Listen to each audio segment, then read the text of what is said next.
Hey now, AdamReeveRefu-Tone.com here saying check out Nez Says.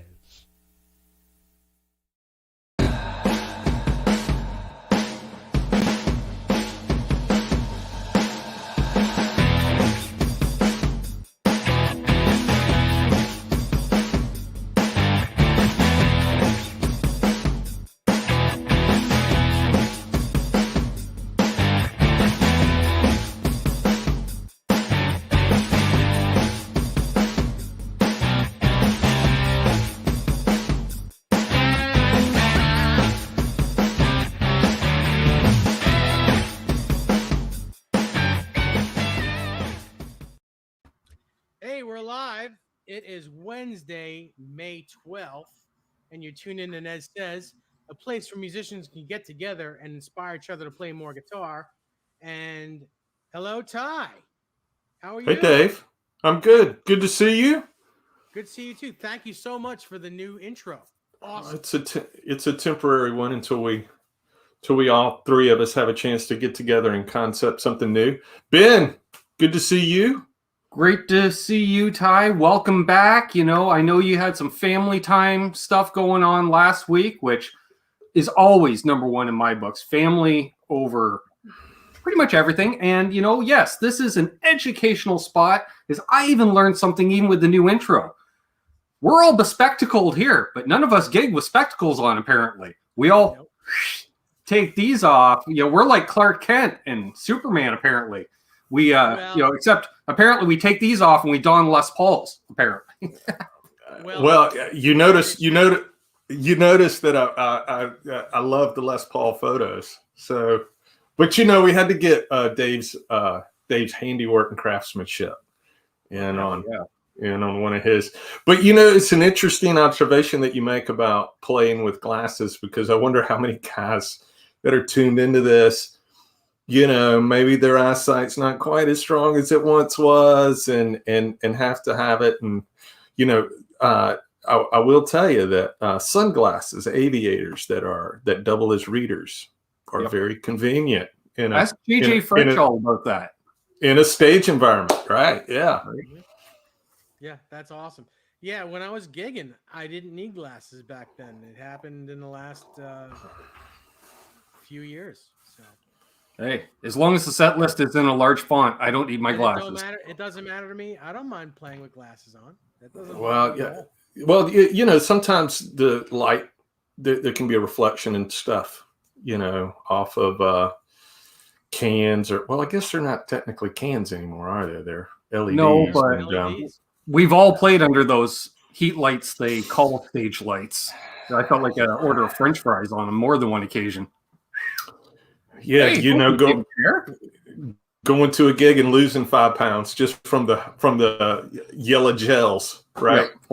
Yeah. One of those. I drank 3 draft beers during my gig tonight, and I didn't go to the bathroom once. But my God, my clothes are soaked.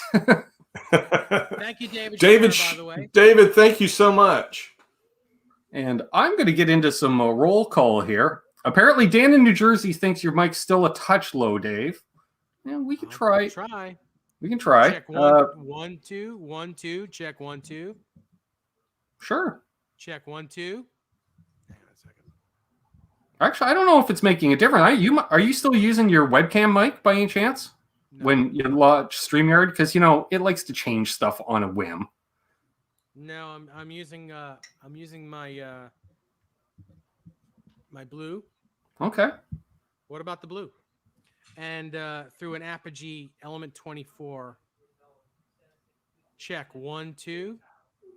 Yeah, apparently several guys are having trouble hearing you, Dave. It is what it is today. If I have to, I'll. You know what? Let's see what I can do here. Well, while you take a look around there, I'm going to shout out Mitch Heyman, Thomas Santiago, Dan of New Jersey, Terry's 536 G's, Mark Images, who's tuning in from the West Coast of Canada. The West Coast doing the West Coast here, anyways. Let's see who else. Of course, David Scher. Great to see David. Matthew Stewart's here. Awesome. Papa Blue. Good to see Papa Blue. Randy Crooks, first time tuning in for Randy texted me. He's like, aren't you going live with somebody at some point, sometime, somewhere? Like, yeah, Nez says 8 p.m. Wednesdays. That's cool. Hey, Randy, good to meet you and glad you're here. Jimmy Carr. Hey, Jimmy. Carr. Okay, so how do I sound now? Better? I think so. Check A little better. All right. Well, hey, Lars Guitars is here, and I've just got to. I hope you're okay with this, Lars. Listen, Lars has his own YouTube channel, right? And he sent me a couple of links. He sent me a link today about regarding some original music that he has been working on all by himself. So he's doing everything. So he's writing, recording, programming drums, playing all the instruments. His own Prince type scenario. In his home studio. And he pointed me to his channel, and then I just went down the rabbit hole of his channel. He has got some great guitar content on his channel. How about everybody that's watching this? Lars is here every week. Give him a sub. Yeah, go listen to some of his original music, man. It's very cool. It's very well recorded. Great guitar tunes. We had a great exchange today, and it was all about his creativity and all the things that he's posting online. It was very, very cool. And that's what this is all about, right? Being creative. Exactly. We've got Terry, who's moderator to the Stars and Us. He could post a link to Lars' channel in the chat for us, maybe. And everyone just click on that link and hit that subscribe button and even ring the bell. Why not? Very live cool. life to its fullest. But I really enjoyed that, Lars. Thank you for sharing all of that. And I'm now a new subscriber, and I ring the bell. And pretty sure I've been subscribed to Lars for a while. I look forward to more. I look forward to more content. He's a great guitar player. He sounds cool, and he plays really cool guitars. So yeah, give him a sub. Nice. Very cool. Thanks, Terry. So what's on the docket for tonight? What's currently fascinating you guys tone-wise? People in the chat, if you have a question for any of us, all of us, tag one of us or all of us, or question marks in front. That works. I'm curious what's going on. I ordered a Hipshot B-Bender today, just, because. Where are you going to put it? On a telly. Where else would you put it? But right? do you have it behind? Do you have one of the? You're not putting it on the vintage one, I know. So which? Actually, I think it might be going on the 71. Really? Really? Have to put holes in it to do that? No, it mounts using the rear strap button. Oh, okay. So it's not invasive. Very cool. Nice. When I saw that, I was like, you know what? That's what Will Ray uses. He uses the Hipshot one. Yep. Yeah, I've seen those. They're great.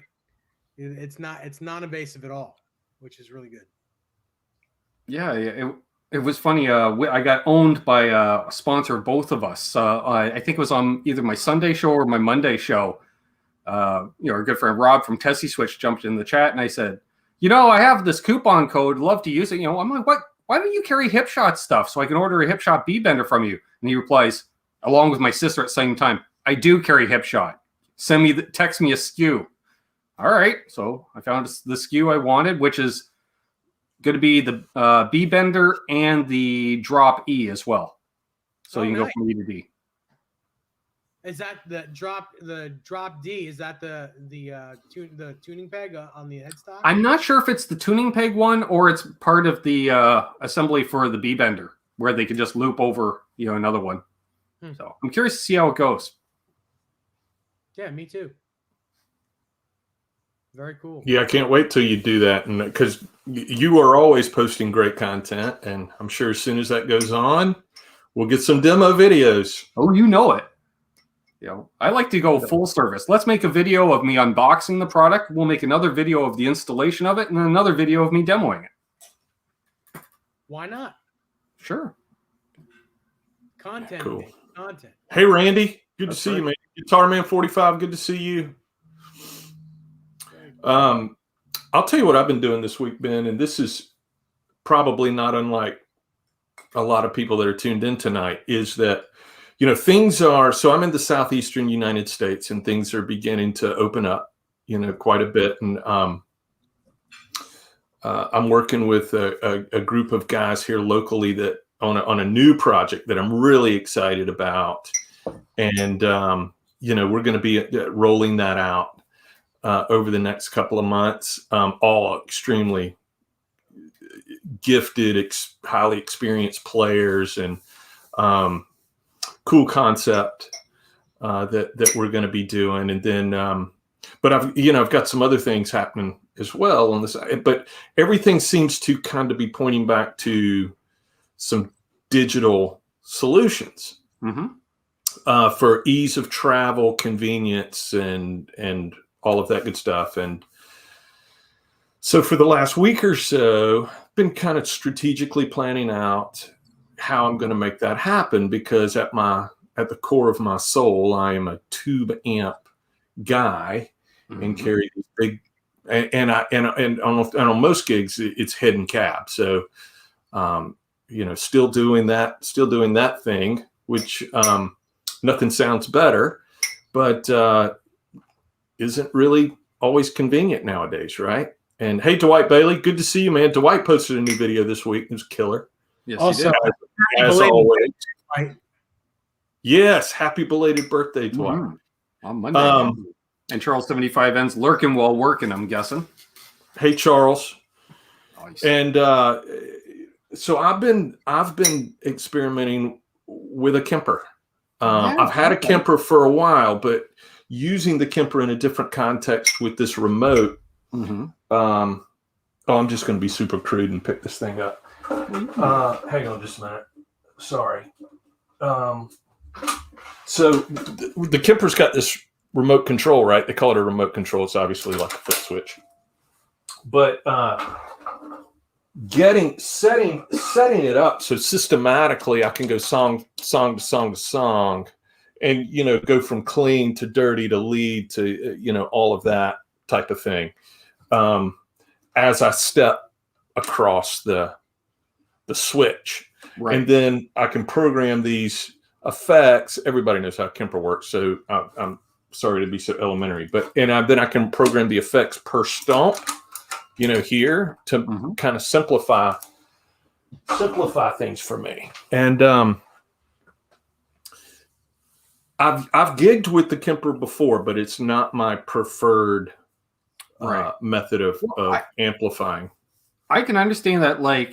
I think especially right now, gigging wise, Dave and I use a similar setup where our amps are just merely our platform for our pedals, right, Dave? Yep. We can essentially just go into an effects return of most amps, because we get so much color from our pedal board that, say, we're just amplifying. Whereas I know, Ty, you like to use amps to get your distortion. You like a distorted amplifier, which is great. Let's be honest, that we are emulating that with our pedal boards in many ways. But say for any travel type gigs, you're a little more either limited or a hassle. So you need to search that extra step. I get it. It's an interesting conundrum, because everybody wants your big guitar. Come on, Ty, we want you to sound like you got 4 Marshall stacks up there, but you can't have any. But we need that sound. So Ty's gig. A lot of his gigs are low or no volume on the stage. That's right. So I get it. That's right. So you don't and look, part of the fun of playing guitar, whether you're playing at home or whether you're playing somewhere else, is moving air, right? And, our neighbors love us when we do that, right? So part of the fun is moving all that air. The Kemper, Terry, the Kemper's controller, I don't know if it works like MIDI, but the cable that plugs into it is more like an Ethernet cable, really. I mean, it's a really different kind of, and I wish I were a little more technically savvy where I could give you the, well, it might be a proprietary type connector. What it is, but he's done that. But it works just like a MIDI device. Like I used to use a ground control, a Voodoo Labs ground control, the MIDI system, and I couldn't really hook it up. That was really the downfall with me for all of that. But I could step on it like a pro. Right. as long as I had somebody like Dave setting it up, So I'm just picturing Dave holding a manual, a pencil behind the ear for no reason other than to throw it later, and just going, "Really, dude? Really, dude? Can't you just get something provided, backline provided, something?" Well, like Lars and I were talking, texting back and forth today, and he was telling me about some of the digital solutions that he was using, for recording. And I would have, when I was listening to his songs, I would have never known that was a plug-in or a digital interface had he not told me. I mean, it sounded legit, it sounded. It's come a long way. I remember recording an album for Buddy, all home recorded, recorded the drums at their practice space first, where they played live in the room. But they were headphone based, so there was no bleed over. It was nice. He then, my buddy, recorded the bass tracks in the bass player's kitchen as DI into an interface into a laptop, and then for his guitar parts, everything was literally whatever guitar he was playing into an MXR Dynacomp into a laptop, and we just use that Dynacomp because it's got that classic filter, as well as obviously the compression for the dynamics. And he just laid down a clean part, and I'd be doing it all. We'd do it all headphone based in his apartment, and another buddy's over there. And of course, anybody that comes over grabs a set of headphones. He's sitting there, and Richie's cooking dinner while laying down guitar tracks. And he lays down a track, and he goes, "Make it big." And I'm like, "Big?" He goes, "Yeah, like those bands you like that I can't stand big." I'm like, "All right." And it's literally bring up amplitude, and I'm like, "Okay, I'm going to split this 4 ways." I gave him 2 triple rectifiers, 2 plexis for a little less gain, widen about stereo wide. There it is. And my buddy listens to it and he goes like, "Holy crap, how'd you do that?" I'm like, silicon chips. It's amazing what you can do. Yeah. No, Bob said that Mark Knopfler, the great Mark Knopfler, did his last tour with Kempers. I think that you're seeing a lot of artists go that route because of, like Dave was talking about. I mean, everybody's using ears. You're going to quiet everything down on stage. Convenience, easy to travel with. It's like, and Larry Mitchell, what does Larry talk about with tone? Consistency, right? Yep. So, and now we know Larry's a fractal audio guy, which is great stuff. But Larry says, look, having that consistent tone is extremely important to me. And listening to an artist the caliber of Larry Mitchell repeat that over and over again, it's had a profound effect on me to really think about my live rig in terms of always being consistent, right? There's never any guesswork. Lars jumped in and says he uses a Helix into his recording interface into a MacBook Pro. Which sounds great, man. Lars, whatever you're doing, man, it sounds great. It says he's using Logic Pro. Nice. Yeah. Which is, the upgrade to GarageBand. I always forget that. Yeah.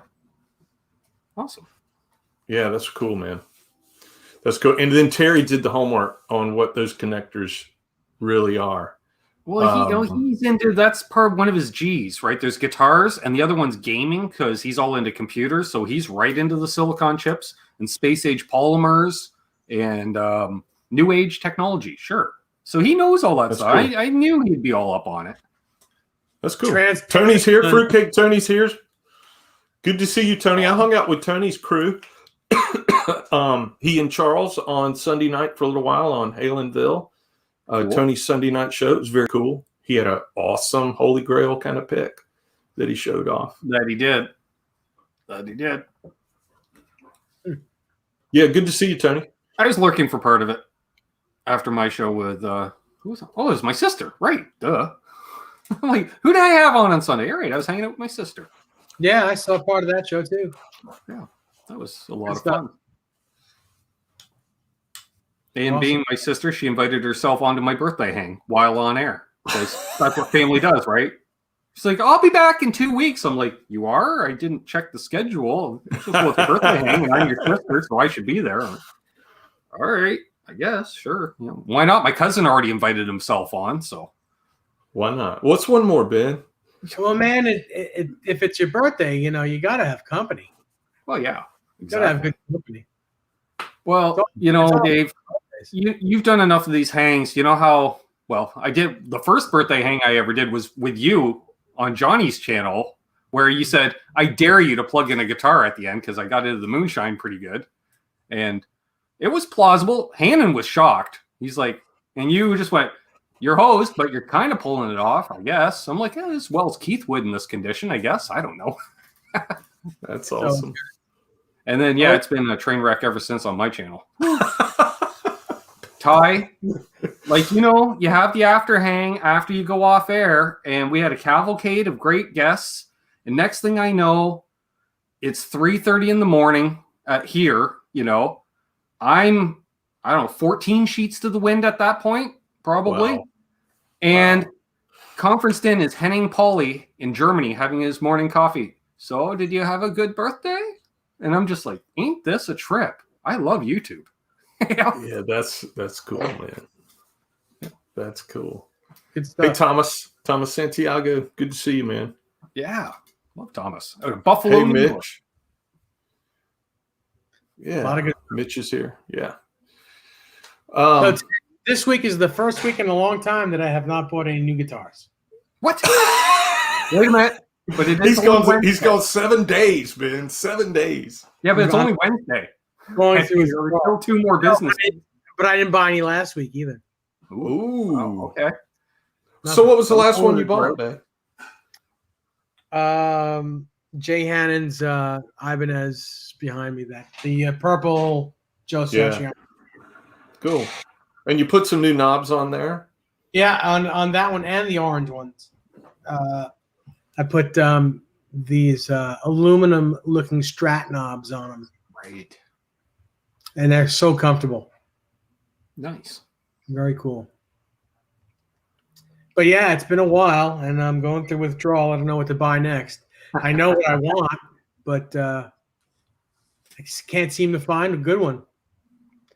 I want a double cut TV Junior. Right. Oh yeah, cool. What year? Well, I can't afford a real one, like an old one. Custom shop.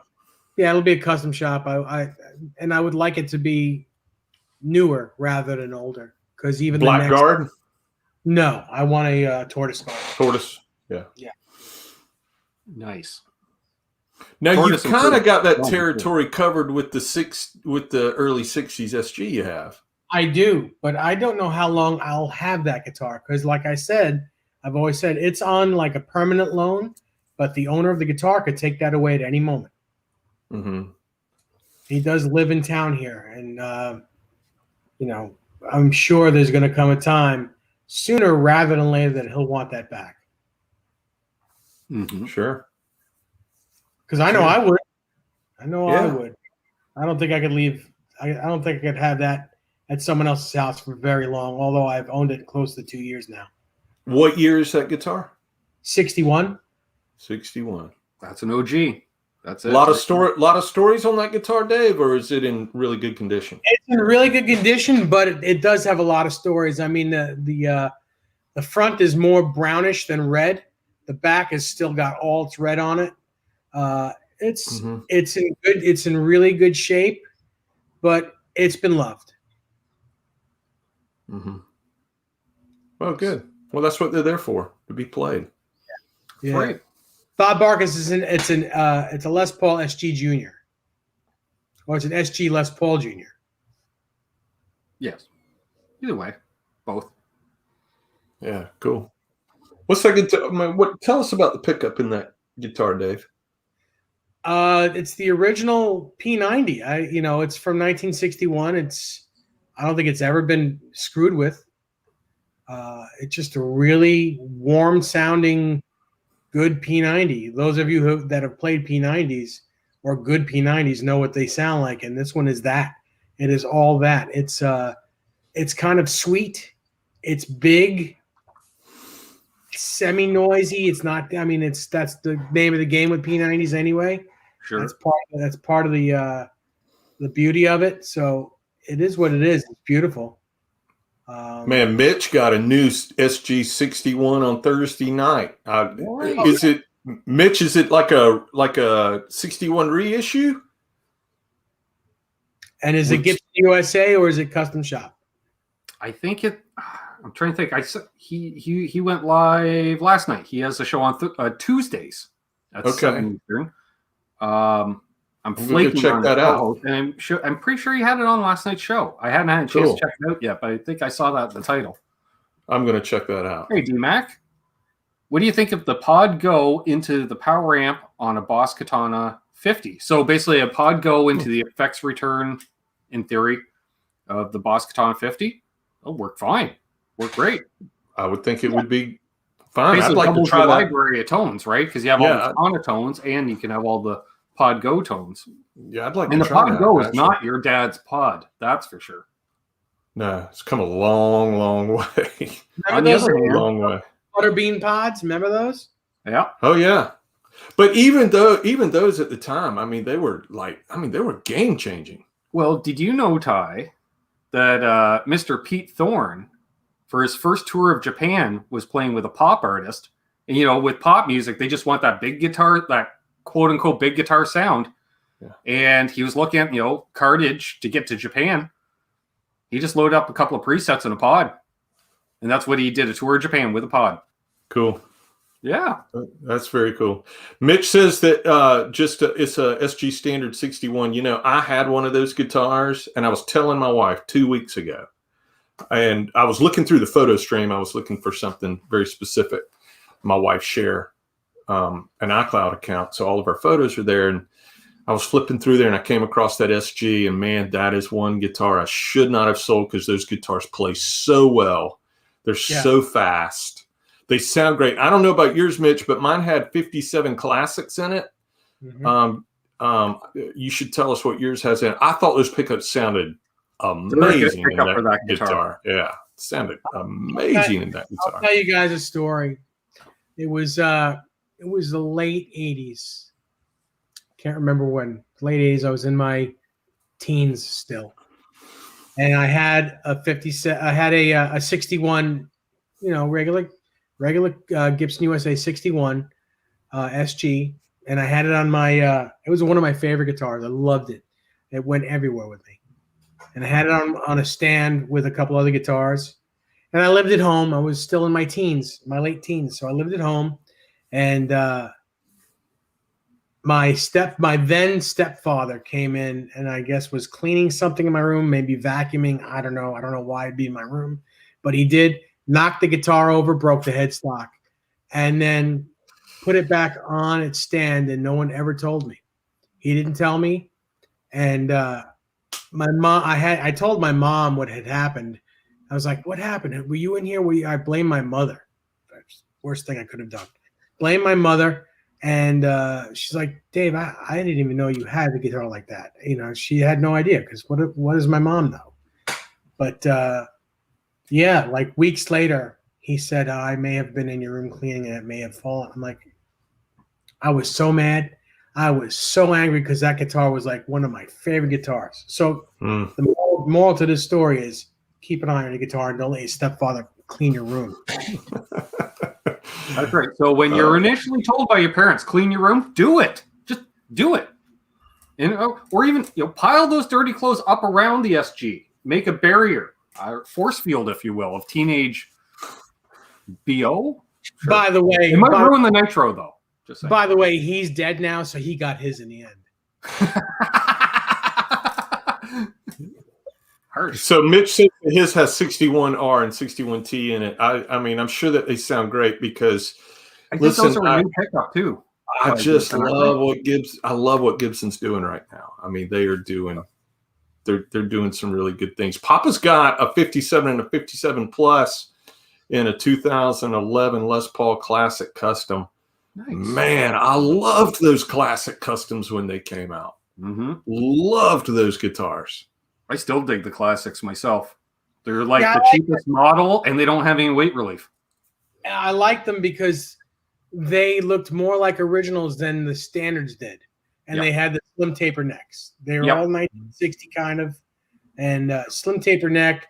The tops looked fantastic. Even the premium pluses and the plus tops, they look great too. But the plain tops looked like real Les Paul. And I dig that. Nothing wrong with a plain top Les Paul. It has its place, in the world for sure. The only thing I don't like about the Classic is you can only get them with the zebra pickups. And I don't like zebra pickups in a Les Paul myself. Good night, Charles. Thanks for stopping by, Charles. Thanks for hanging for a minute, man. Have a great week. Yeah, back when I was younger and those guitars had come out, back before they said Classic on the headstock, they just said Les Paul model. They were double blacks in them. Oh, nice. I could dig that. Say that again, Dave. Back when the Les Paul Classic, when I was younger, when the Les Paul Classic first came out, the first few years, like in the 90s, on the top of the headstock where it says Les Paul, it said Les Paul model on it, like a normal Les Paul, instead of nowadays it's Les Paul Classic. But it had double black PAF style pickups in it. Nice. Bob says his stepfather smashed his guitar when he found out his mother was taking him to guitar lessons. Ooh. I had the exact opposite. I remember to buy my first electric guitar because it was a Friday night that at the time our family owned a fish and chip seafood restaurant. And for those that are Catholic, Friday's fish day. So, busiest day of the week for most restaurants, but let alone seafood, forget about it. Very, very busy night. And so we were going out to, and I was going out to buy a Les Paul for my first electric guitar that we found in an ad in the paper, in the want ads. And we were going to check it out. And Dad said, "How much cash do you have on you?" And I said, "I don't know, $100. And he says, "Well, that's not going to cover it."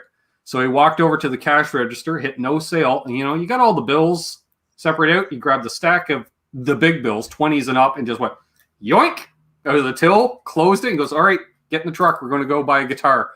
And my mom just looked out from the kitchen, went, "Idiots and their guitars." Well, that's pretty cool. It was very cool of them to do. And then what they did, because it came from the business, I had garnished wages for, I don't know, the next 9 months. So like half my paycheck was garnished every week to pay off the guitar, which was awesome that they were willing to do that. So what your father did was a big, cool thing. And then in the long run, you acted responsible and paid it back, which is commendable. Exactly. They're like, "You're not going to quit your job now." I'm like, "No, give me more hours." Because being a percentage, the more hours I worked, the quicker I paid it off. Sure. Randy Crooks wants to know what happened to my bandaged fingers. I've had some problems with my fingers. I thought they were healed, and they're not. They're very close, so I had to rebandage them up. As you can see, I have half a thumb here. I had a small hole here from what was left. It's tiny, so I got to keep them moist and bandaged. That's all. Super Fuzz is here. Hey, man. What's up, Super Fuzz? Hey, dude. Oh, nice, Bob. Well, in the long run, Bob got a new telly when the guy sobered up. So Very cool. It's a cool story, Bob. Probably wasn't cool at the time. Smashed like your Squire telly, but he didn't know any better. So then he felt bad, went into the music store, bought an American Standard to replace it with. You're like, "Yeah, thanks." Yeah. Perfect. That's a good idea, actually. Those of you that play guitar, and you probably all do in here, tell us how you got your first guitar. Tell us all of you. Tell us how you got your first guitar, and we'll read it out. Dave, I was going to buy a Hondo as my first guitar, as most people do. And my dad, being a musician, said, "No." He says, "Because if you buy something with a good name on the headstock, used, you can always get your money out of it if you give it up in 3 months like most people do." And because he was fully expecting me to give it up in 3 months like most kids would. Sure. And all right. So that's how, my first guitar was a 72 Les Paul Deluxe. That's it. Hey, Michael B. The being a salesperson, a guitar salesperson for many years, the worst thing you could hear from a parent is, "I don't know if he's going to stick with it." Those exact words. Yeah. I don't want to buy anything because I don't know that he'll stick with it.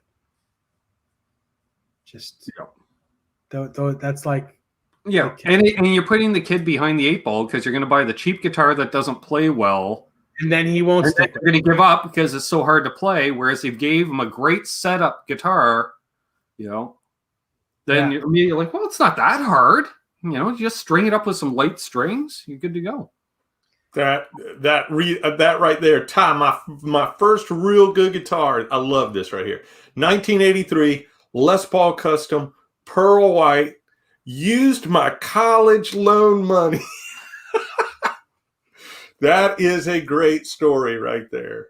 I laugh at that, Ty, because the government, obviously, same in America, you can get student loans from the government.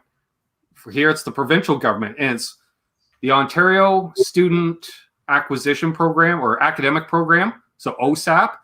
But everyone knew it as the Ontario Stereo Acquisition Program because everybody bought a stereo with the money for their dorm room. Fruitcake says, go ahead. Good night, Dave. You go. He says, Ned says, I got a Hammer Explorer for Christmas in 77, 2 weeks before my 12th birthday. Nice. Oh, my gosh. A Hammer Explorer, man. That's cool. All right, someone else read. Asked my parents when I was 13 if I could play guitar, and they said yes. If I didn't let it set in my closet for 4 months later, I played it so much they asked me to stop.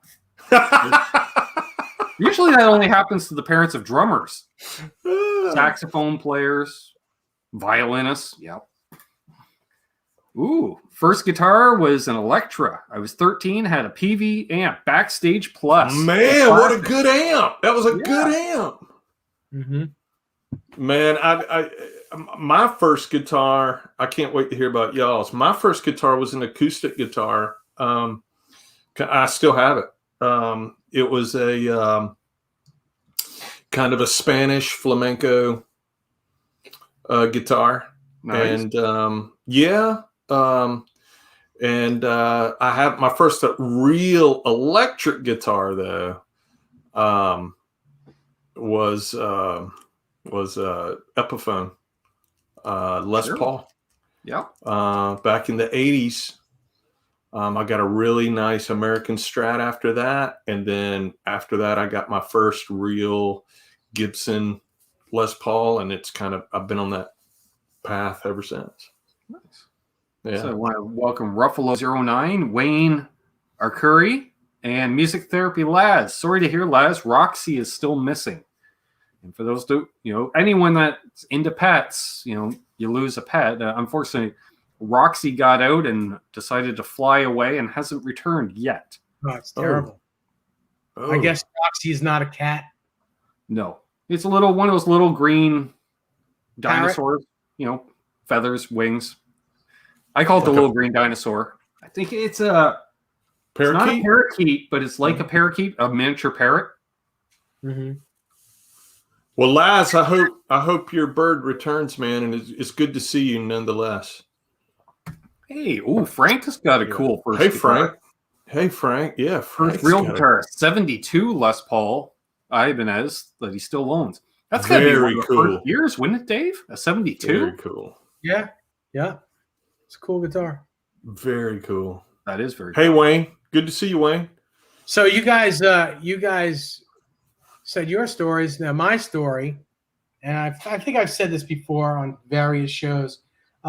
When I was 5, I remember being outside just throwing a ball around, throwing it up in the air and catching it. And I remember my grandmother saying, "Do you want to play guitar?" And I was like, "Yeah, okay," just like that. And in the house that I'm living in now, except it was a different house because it had burnt down, but the house where this one is standing, she had a tenant that played guitar and gave lessons. So she took $100 off his rent if he would buy me a cheap guitar and give me lessons.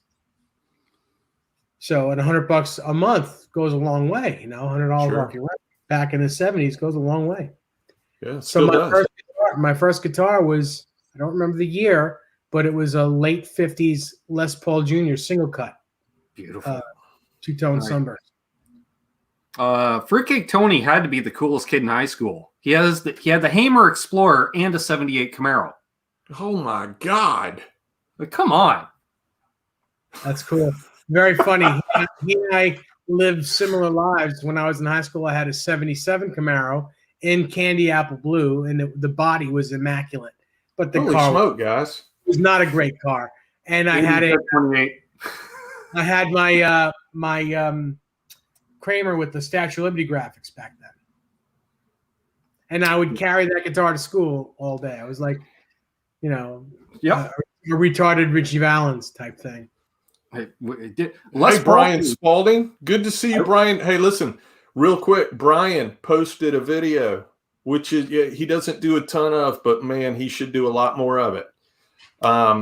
He posted an instrumental piece this week that is extremely moving. There is a lot to take away from that piece of music. Brian, thank you for sharing that, man. You need to post more content. Great fingers. I think I even said great fingers on the yeah, it was great. I commented great fingers. Yeah, great tone. Everything was so good. Yeah, I was just thinking, I too drove a 80 Z28 my last year of high school, because that's what you did. And I remember at that time, my go-to guitar for jamming during lunch hour in the music room was always my Les Paul, because we had the full-length lockers, and the Norland era Les Paul case before they went to the chainsaw case would actually fit in your locker. You couldn't fit a Fender case in the locker, but you could fit a Les Paul case right in your locker. Yeah. In the last couple of years, I bought a late 70s chainsaw case. They were the smaller ones with the 4 latches. Yeah. Because, when you're carrying a Les Paul like I have, you want to hide it in a 70s case. Mm-hmm. I got one.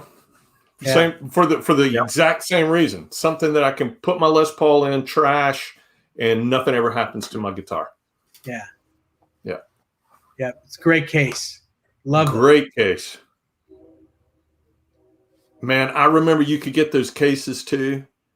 I mean, golly, 20 years ago, you could get these cases for next to nothing. 10 years ago, you could get the cases next to nothing. I think I spent $350 on that case.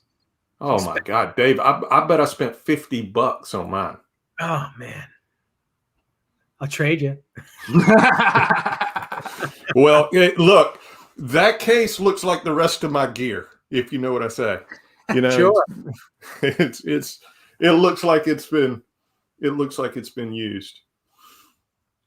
Wow, I have no idea about that. So cool.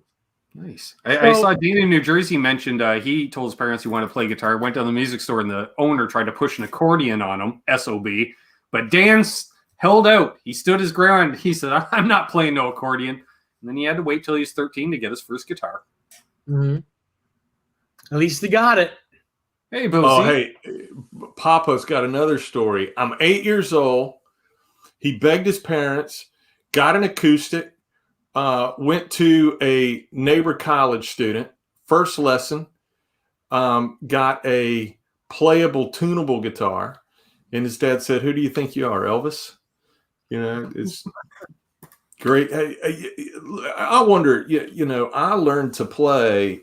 I remember the first songs that I really learned to play on guitar. There was a lot of those rockabilly, Chuck Berry, Elvis Presley, 1-4-5 kind of chord progressions. And I mean, that's the foundation of my entire guitar life, man. That was the first thing I learned, 1-4-5 in the key of A. So it was all open string. And as my dad said, I'm going to teach him Memphis 2-string. That's what he always referred to as 2-string. I'm like, okay, sure. I know what Memphis 2-string was. Been doing it for 30 years, but that's cool. Why not? Yeah, I remember that my teacher had the Mel Bay Book 1 out. I had to learn the notes in the first position, and then I remember he played a Telecaster that I loved. I thought it was it was a Blackguard, but I think it was from the early 70s. I think it was like back then I didn't know what the hell it was. I just knew I liked the guitar. But it was a Telecaster, and it was a blonde. It was like a blonde with a black pickguard and a maple neck. I remember that. And he would play. He had gotten this new pedal. It was a delay pedal. Made him sound like more than one guitar player. And I freaked out. I was like, play that thing. And He was like, okay, I'll play that thing. And he turned the pedal on. And I was so amused, 5, 6 years old. Sure. I was amused by it. I'm like, man, how do you do that with one hand? How do you do that one person? You sound like more than one. I just couldn't get it around my head that it was this little box doing that delay thing. Yeah, when I first started playing guitar, there was an older guy that lived next door, not too much older, 4 or 5 years older, older enough to be the coolest guy on the block, right? And he was a good guitar. I remember him to be a good guitar player back then. He's a very good guitar player today. He still plays in a local band here. He's a really good player. But I remember even way back then, really good player, and it had such a profound influence on me. He played the coolest creamy white 70s Strat with a maple board, and he played through an orange amp, but I want to say it was like an 8x10 cabinet. It was like a huge cabinet that they had back in the 70s, and he bought it from his grandparents were in the tourism industry and actually owned a hotel on the coast of South Carolina, and he bought it from a touring musician.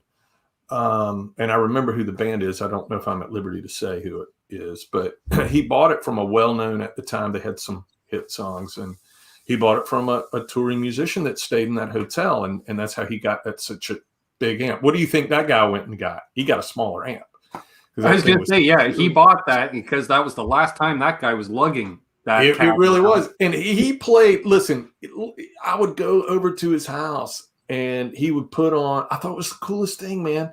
He'd put on a record and he would play Jesse's Girl, like everything. And the solo, like he was the first guy that I could have like contact with that played solos note for note. Right. And I remember Jesse's Girl was like the first thing I heard from him. And that was, golly, I just thought like, oh my God, if I could ever do something like that, that'd be so cool. And then, he'd take the record off and he'd play the Journey solos. He'd do Don't Stop Believing and Any Way You Want It. In separate ways, man. And when I just thought that was the coolest thing, ever. And then I grew up, we interviewed a good friend of mine, Scott Moore, who's a guitar builder now. Scott Moore Guitars, builds very cool stuff. Y'all should check him out. We interviewed him a couple months back. He actually did a guest host with Dave once when I was out of town. So I had my neighbor on this side, such a good guitar player, and then Scott was the local guitar hero. I mean, he was just a gunslinger. At 14, he would just slay everybody. I mean, he's just a gunslinging guitar player. And I had him on this side, and so I was so lucky to be, surrounded by guys that could really not only go out and get it done, but they could sit down with you and show you that, hey man, it's all about what you put in it, right? Sure. You want to be a good player, pick it up, play it. And it was so inspiring to me, not just how they played, but how they sounded, the tones, when Tom was doing the next door kid, when he was doing his thing, his tone was always just perfect. He sounded just like the record. And I remember when he got his first box, Dave, he got a Big Muff. And, oh, wow. And it was the big ones. You remember that? Right. We all collect those now. Sure. Yeah, it was just so cool. And I don't think any of those stories are unique to me. I think we all have those people.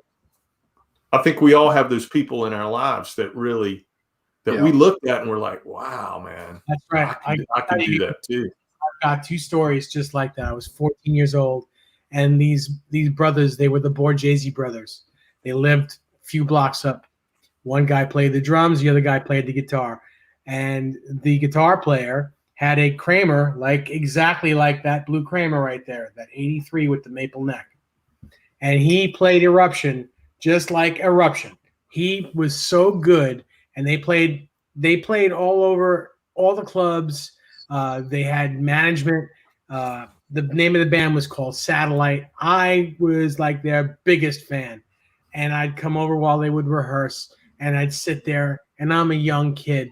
I'm really young. Maybe I'm 13 or 14, and watching them, and they're a few years older than me, and I'm sitting there and watching him, and he's playing that guitar through some sort of Fender piggyback with a delay unit, and sounded. And he was an electrical engineer, so he made his own pedal board, like just buttons, just a couple of buttons that would change the sounds on that rack unit piece.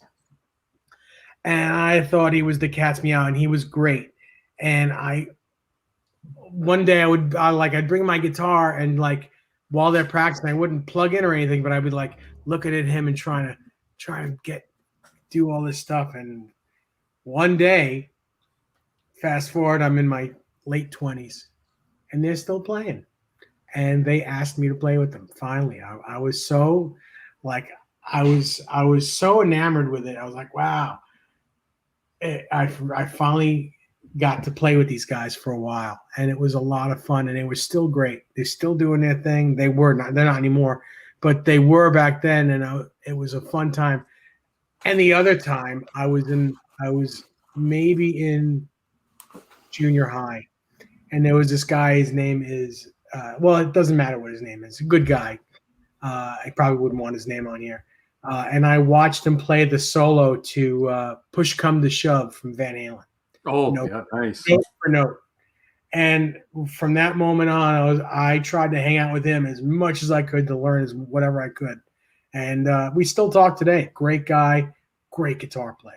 Those two times in particular, I'm sure there are a lot more, but those were my first two memories of me being inspired to play guitar. That's a cool story, man. I think that all of us here tonight and all the guys in the chat, we've all got our own stories about how just regular cats, had such an impact on our own playing life. What about you, Ben? Who were some of your local? I know your dad. I know your dad himself. Yeah. We got to shout out the Chicago Madman, Pete Brown, in the house. He's awesome. I love Pete. Hey, Pete.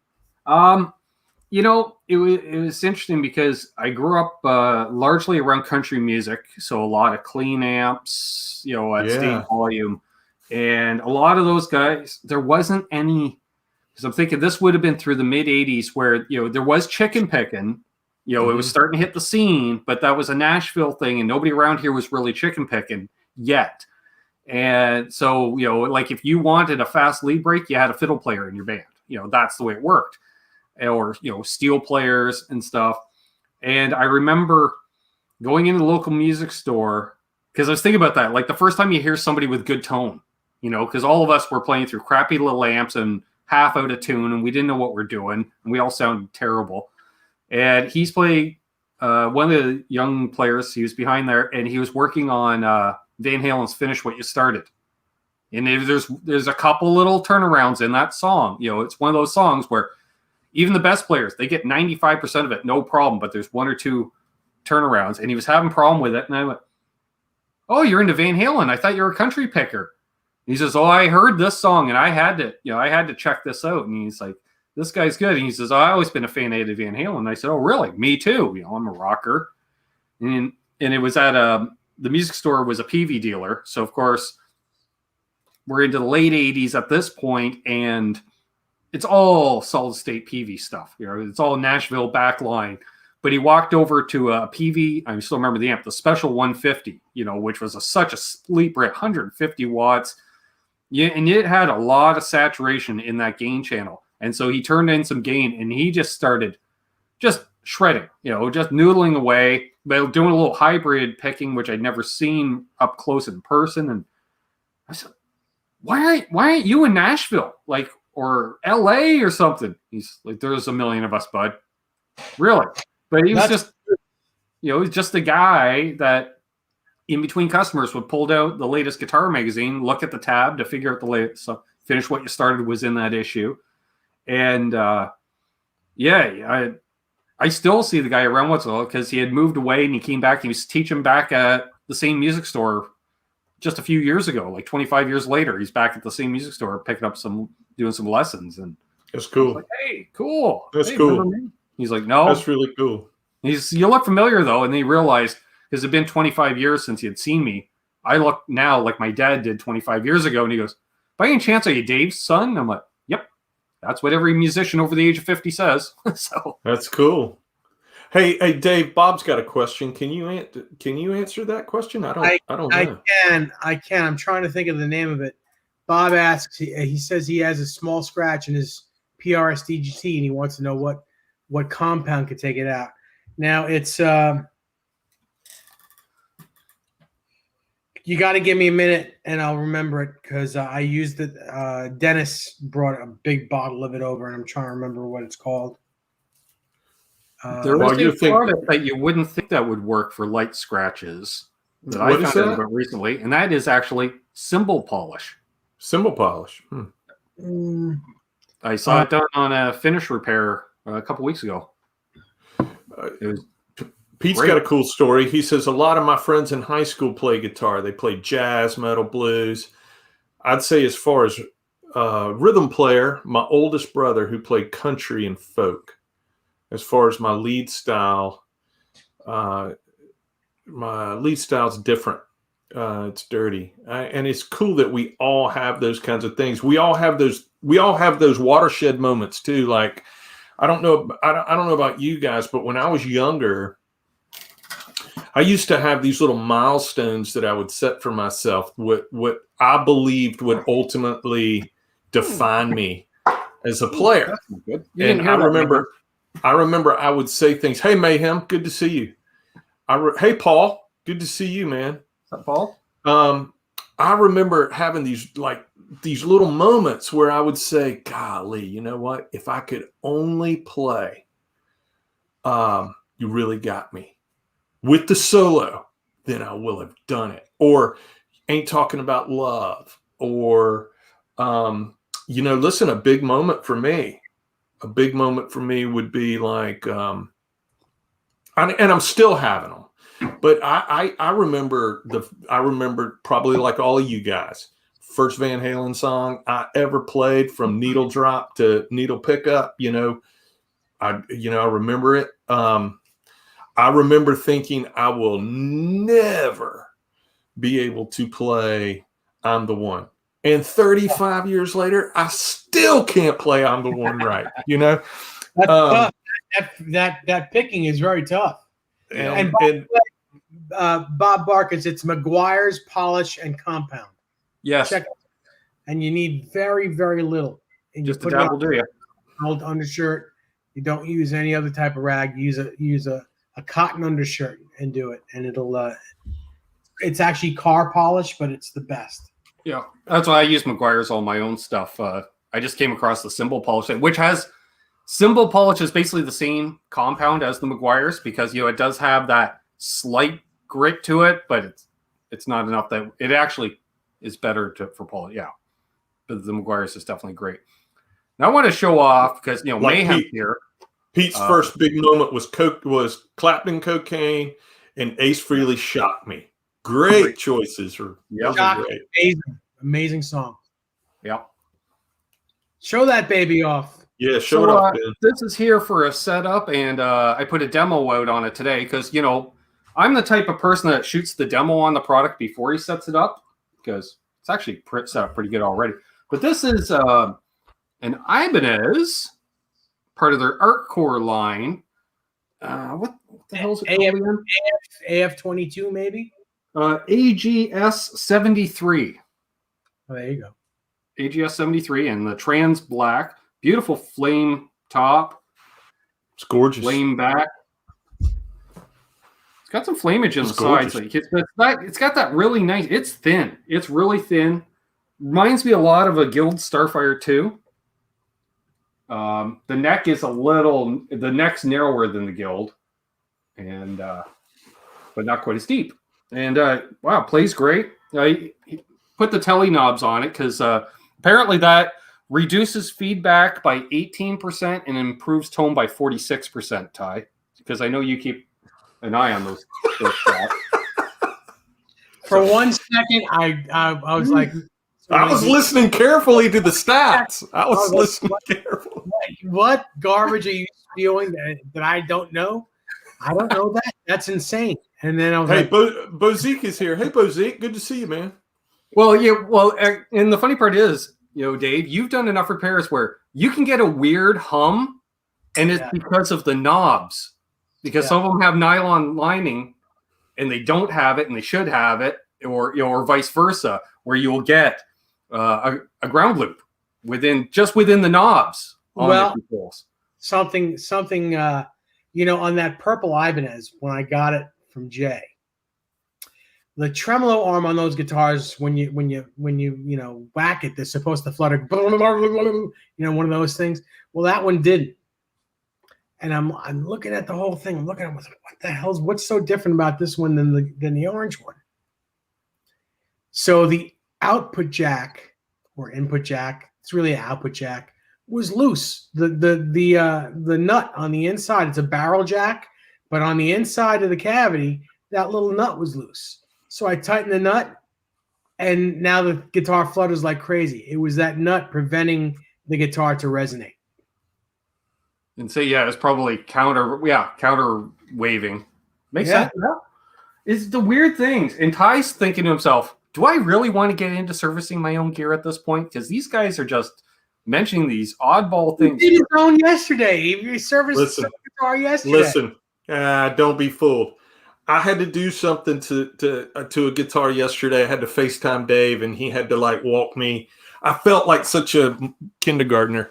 He had to give me the step by step, kind of thing, and it was just But you know what? Let me tell you something. The thing. This is. I've said this for a long time, and I've said this to a lot of people. The thing that makes Dave so great at what he does is that he understands exactly what you mean when you can describe this concept about what's not working on the guitar. And he can explain to you, hey, this is probably why. Let's try to address this first. And he gives you these really simple instructions. And he had me in less than 10 minutes. I was up and going, and the guitar sounded better than ever. I mean, it was great. And and I wasn't even holding it. I wasn't holding it properly. I was kind of holding it, and because I had it laid out and then working on it and picking it up and doing his thing. I was trying to play it like this, and I was like, man, you got to turn it around and play with this. It's so much more resonant now. Yeah, that's great. But it was. Yeah, he had me up and going. I couldn't have done that by myself. Well, just so you know, the reason I know a lot of what I'm doing is because when I was younger, some guy did the same thing with me that I did with you yesterday. He showed me little hacks like that, and I remembered them, and that's why I know. This has been going on for 30 plus years now. So all those little hacks that someone teach me, you get to remember them, and then you become a for lack of better words, a guru. You know what you're doing. Sure. Hey, Mars man. Hey, Six String Brian. Quentin James is here. Hey, Quentin. Hey, Nez. He's asking you. He's asking you something. Quentin James. Yeah. Can you post his question up there? I can. He says, looking to replace my HSS EMG in my Schecter. 1 volume, 1 tone. Should I use a 250 or 500K? Looking for Duncan custom. Well, you need if you've got a humbucker, you have to use. Well, I mean, there was no have to, but you should be using a 500K pot because if you use a 250K, it will never be bright enough. It'll just be muffled. And then you use different, probably a Dotto 22 capacitor for the to go from the volume pot to the tone for your single coils. I like that. I like a lot of HSS EMG setups. By the way, Quentin, if you're looking to get rid of those pickups, please get a message to me. I would be interested in talking to you about that. Mm-hmm. I have to put this up. This is my mom said this. Just love those stories, Dave. Brings back super memories because it was her mom that actually started me with guitar. So That's cool. thank you. Appreciate it. Nice. Yeah, that's cool. Laz is still on his commute home. Safe travels, Laz. And he's using voice to text, so don't worry. He puts in a comment he does that at a traffic light. Red light, he hits the old voice to text. He multitasks. Marco's images, he's had a custom and 2 SSLs. He likes that combination. I love the custom. I think it's a great pickup. And Quentin says they're the EMG retroactives. I would be interested. Does those have pole pieces? Oh, I think they do. Those? Mm-hmm. My God. Do those? Yeah. Do them those? Them there? Sometimes my grammar is terrible. I like. I think all of you know that I like EMG pickups. Who inspired me to play? I mean, a lot of players inspired me to play. I mean, I love Ace Frehley. I mean, I was a huge Kiss fan in the 70s, Paul. You know, probably like a lot of guys here. I'm a huge Beatles fan. I love all the Beatles stuff. The songwriting inspired me. I'm in the Southeast, so you know, I am the child of a mother who had an incredible record collection. You know, Elvis, Chuck Berry, Little Richard, the Allman Brothers, Jimi Hendrix, and then when I started exploring my own music, Kiss, and then Kiss led me to Van Halen. You know, Ace was huge for me. Eddie Van Halen was huge for me. John Sykes, huge for me in the 80s. I wanted to sound like John Sykes. I mean, I thought John had the best Facebook. I mean, I was reading Quentin's comment. Facebook is good, Quentin. I thought that Sykes had the best recorded guitar tone I'd ever heard on the 87 album. And Slash, huge influence on my playing because he is so expressive to me. Well, for me, it was Dave's grandmother. She offered to get me a guitar. No, wait, that's not me. That's Dave, right? Very funny. I don't know. Ty, it's an interesting question because the more I think about it, I don't think there was any one or a handful of people. I think I just always knew I was going to pick up a guitar at some point because, being a music fan, from day one, growing up around music, watching, the award shows with performances or music videos or going out and see my dad jam or play, or it was just, it was sort of like counting off the years till you got your driver's license. It was just, at some point I'll have a guitar. I didn't know when. I assumed you had to wait till you grew up, like getting your driver's license, and then one of my friends in school, I think I was in 3rd or 4th grade. He's like, yeah, I take lessons. And you could tell he did the Mel Bay thing because he'd perform at, the school concert each year and he'd be up there plink, plink, plink, playing Polly Wally Doodle, single string, playing his Fender lead through a trainer amp. All day? Pretty much, yeah. Yeah. And he's just like, I got to go up and play. Don't make fun of me. My parents make me take these lessons, and I was just like, yeah, that's not the coolest. Because I remember I went to the same place for lessons when I started playing, and my dad went in and goes, okay, here's the deal. My kid's taking lessons here, but he's not part of the academy. He's not learning Mel Bay. He walked over. He says, pick out a songbook. So I picked out an AC/DC songbook. And they said, here, that's what you're learning from. But they still taught me the dang melody, not the chord charts. The melody. I'm like, this doesn't sound like Back in Black. It's funny. So, yes. So how about I'll tell you guys a story, and my mom will get a chuckle out of this. And don't none of you make fun of me. I'll find you all. Don't make fun.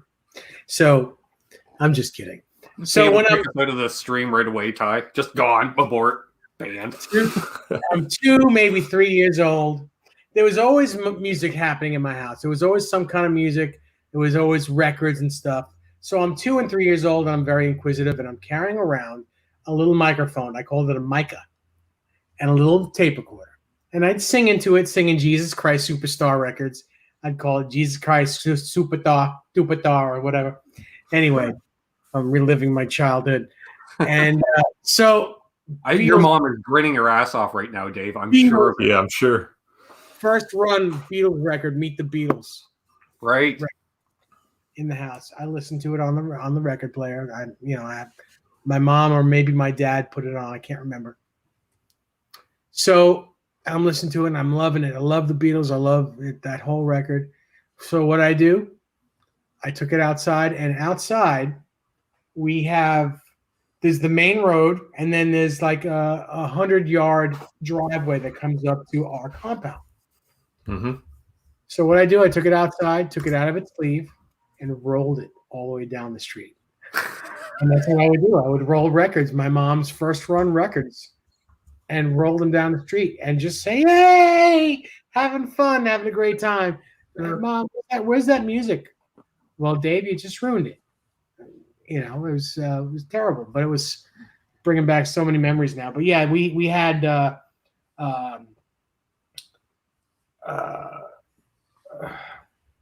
we had the Beatles, we had the Beach Boys, we had the Everly Brothers. That's the thing. So much Everly Brothers played in. So here's the deal: you want to get inspired and you want to play music, get every Everly Brothers song and record you could possibly find. That'll teach you how to sing. Learn the third. Learn the third. That's the voice that you don't hear. Learn the third. Yeah. Dad always told me, he goes, best harmony, hands down, ever was the Everly Brothers. He's still a huge fan of the Everly Brothers. So yeah, the Beach Boys taught me musical arrangement. The Beatles taught me how to write a song. And then after the Beatles, I found these guys called the Rolling Stones, and I was just like, "Oh yeah, man, you guys are like the Beatles, but they're, I don't know, I didn't know the word cooler, I was just, there's something about these guys. They're a little edgier, but you're, like you say, Dave, you're 4 or 5 years old going through your parents' record collection, and put on whatever, and I just remember thinking, oh, this is great. And my dad had a bunch of surf rock and, an instrumental. You don't even have Dale, to sing. man, the Ventures. I love that stuff. You Yeah. want to be a killer guitar player? Play some Ventures. Play some Wipeout. Hey, All there's right, some cool. How you doing, buddy? Yeah, there's some cool stuff being tossed in the chat. Six String Brian got a new JCM 800 Studio Series today, running it through a Mesa 212 cab with a Fryette power station. I bet it does sound amazing. Music Therapy Laz, he grew up on the Beatles as well. First live concert, 81, Beatlemania. Pete says, kind of, my story reminds him of his older brother's record albums. Guitar Man 45 had a cool thing. First concert, Kiss 76, Destroyer Tour. Nice. My first concert, Kiss 77, Rock and Roll All Over Tour, February 27th, 1977. For all I know, Tony was there. Tony and I have been to so many of the same concerts. It's crazy. Yeah, he was in the Camaro out in the parking lot. Yeah, with his hammer. Paul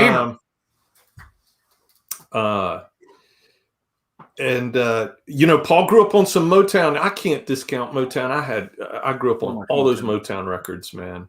Temptations are one of my favorite bands. I love there was a question here thrown out by Randy. And Randy, you got to answer this question yourself. Randy says, who are your top 3 players, all 3 of you? I've already said mine. I'll jump in first. Eddie, Sykes, and Slash are my top 3 players.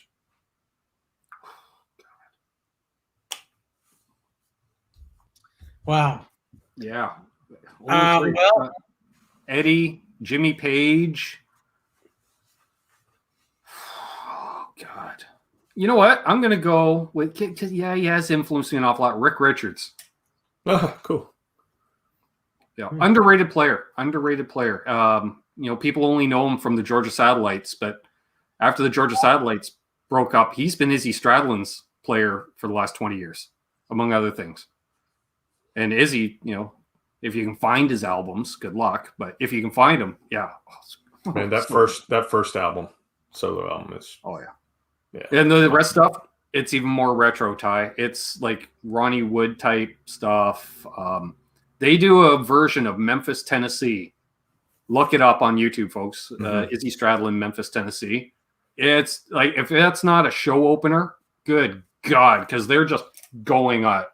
They just kicked up the tempo and let her rip. Mm-hmm.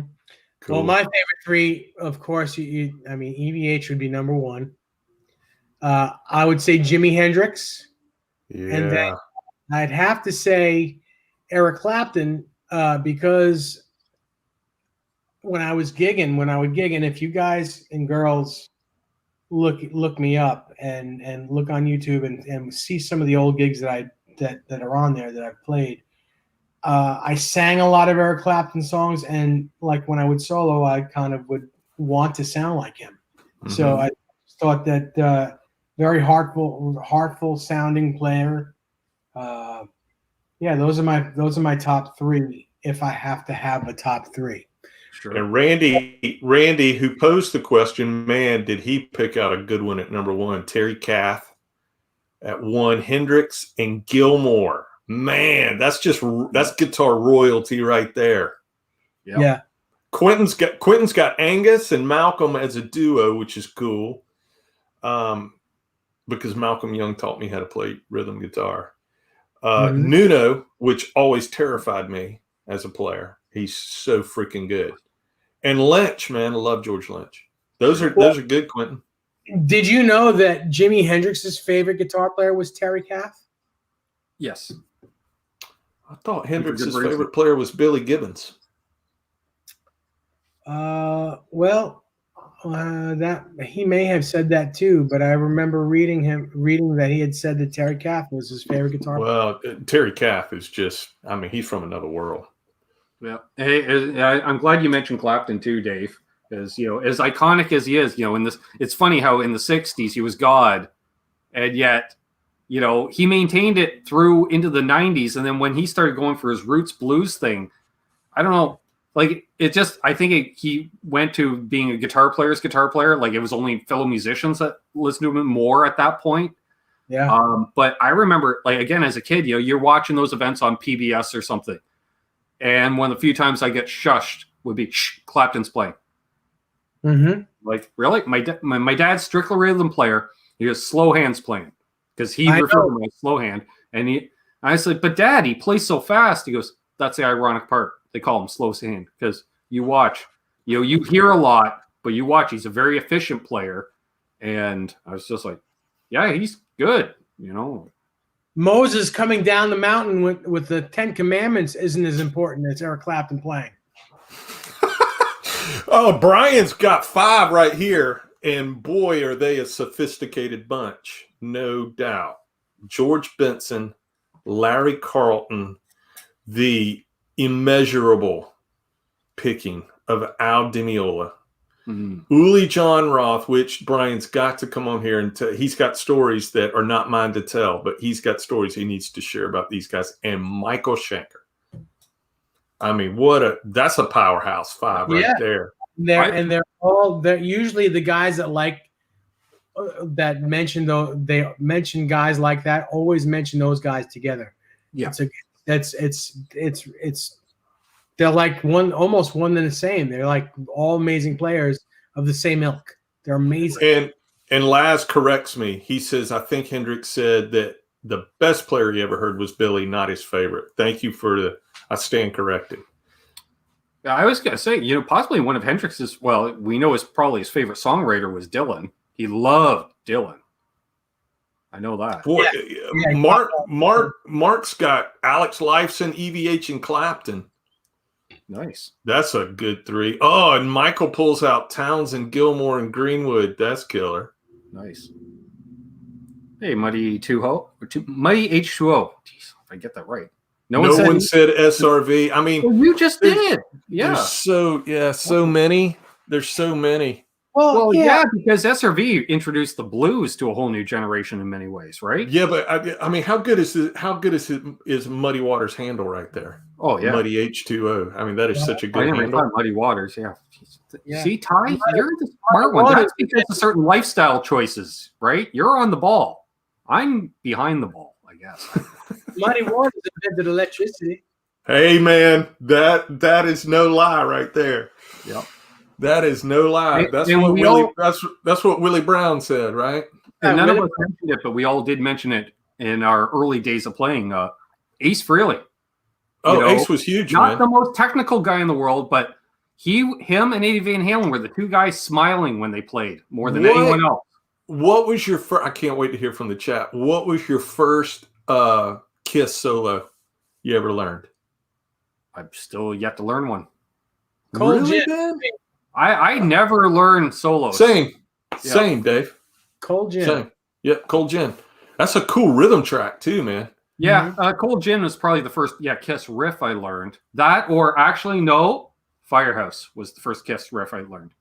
Oh, that's cool. I loved that. Frank says Hendrix considered Terry a better player than himself. I think Hendrix. I wouldn't doubt that, Frank. I mean, from everything I've read about Hendrix, I mean, he loved other musicians. He loved other players. He learned everything he could take in from other players. That's cool. Yeah. Randy, your first Kiss solo was Detroit Rock City? That's a tough one, dude. Nice. Yeah, that's really good. Nice. Yeah, and I will say, Paul's got Lifeson, Adrian Smith, Dave Murray Gilmore, and Tony Iommi. Those are all good choices. Yeah. Eddie was always, never afraid to point out his Clapton was a big influence of him. And I remember at one point too, there was someone, and he's there, you're a Mace player. He says, I don't have anything on Bruce Cockburn. And I was like, you mean Canadian folk icon Bruce Cockburn? Like, I know he's an amazing guitar player, but I didn't think he'd be on the map in the US, let alone Eddie Van Halen's map. And I was like, okay, that's cool. Which shows Eddie with all kinds of stuff. Here's some Marsman's got Danny Gatton, Johnny Winter, and Roy Buchanan. Monsters. Yeah, like he goes, Marsman's going for the jugular right there. He's just like, those guys never took a day off. Wow. Terry said he's never learned a Kiss solo either. Well, learn Detroit Rock City because it's super cool. Actually, no, I did learn a Kiss solo. Technically, I guess, because it wouldn't have been the original solo. We briefly covered 2000 Man. And I thought, I'll just do the Ace Frehley solo, which is the easiest solo ever because it was just literally bends, right? You'd play the bottom two strings barred and then do the bend. And you do that, and then you end it by doing a bunch of them up the fretboard. Well, I remember the Love Gun solo, man. I remember, you had a little, you had those little trills and stuff in the Love Gun solo. I remember learning that as a really young player. Sure. I remember Randy says that he learned it from the original guitarist from Slipknot, whom he was taking lessons from at the time. Yeah, that was Randy's guitar teacher. Yeah, out in Iowa. That's cool, man. I remember one of my first bands. I was forced into playing Kiss songs because the drummer and the other guitar player. We didn't have a bass player. It was just a little high school band, and myself. And then they loved Kiss, so in order for me to play with them, I had to learn Kiss songs, and that was my introduction to Kiss. I didn't like them originally, and then I got into them. You just how do you not get into Kiss? Yeah. The only problem is a lot of them, we were looking at Honey Badger Outfit, the last band I was in, we were looking to do some Kiss covers, but my God, today's climate, those lyrics, I'm like, nah, I don't feel like doing that one. And then we got a female singer, and I was like, there's no way she's going to even agree to any of this stuff. I know exactly what you're talking about. Pete's got Hotter Than Hell. Mickey, good to see you, man. He's got Detroit Rock City, too. I had to work up to Detroit Rock City, man. I couldn't jump into that as my first Kiss solo. Had to ease my way into that. So, all right, Ty. So here's one for you. What was your first Guns solo that you learned? Sweet Child of Mine. Yep. No question. I mean, I remember that solo was so. And listen, when that solo came out, right, it was 180 degrees from what was really happening, at the time. I mean, there was a lot of fretboard gymnastics going on at the time. There were, players of the day spent a lot of time on technique. And that solo made me rethink a lot of things. Like, there's something here. I was already in tune with vibrato, Sykes's vibrato. Like, is this love? I mean, that solo taught me a lot about what kind of vibrato I wanted to kind of focus on stylistically, what really spoke to me. But yeah, the Sweet Child, there's 3 solos in that. Well, really 4 if you kind of count the outro as a separate. But there's a lot of lead solos in that song. I mean, but yeah, that third solo with the, especially when you click on, when you come off of your neck pickup onto your bridge pickup, step on that wah. Yeah. There's a lot to do. There's a lot to do there. I'll give you 5 solos in that one, Ty, because I'll count Duff's bass solo during the intro. Oh yeah. Yeah, there you go. There's cool chord work in that. Actually, that was the first song I ever learned front to back. Is that right, man? Yep. The first band, if you want to call it that we put together in high school, we only knew 3 songs: "Sweet Child of Mine," BTO's "Taking Care of Business," and "Born to Be Wild." Mm-hmm. Oh, cool. That's cool. Mm-hmm. Yeah,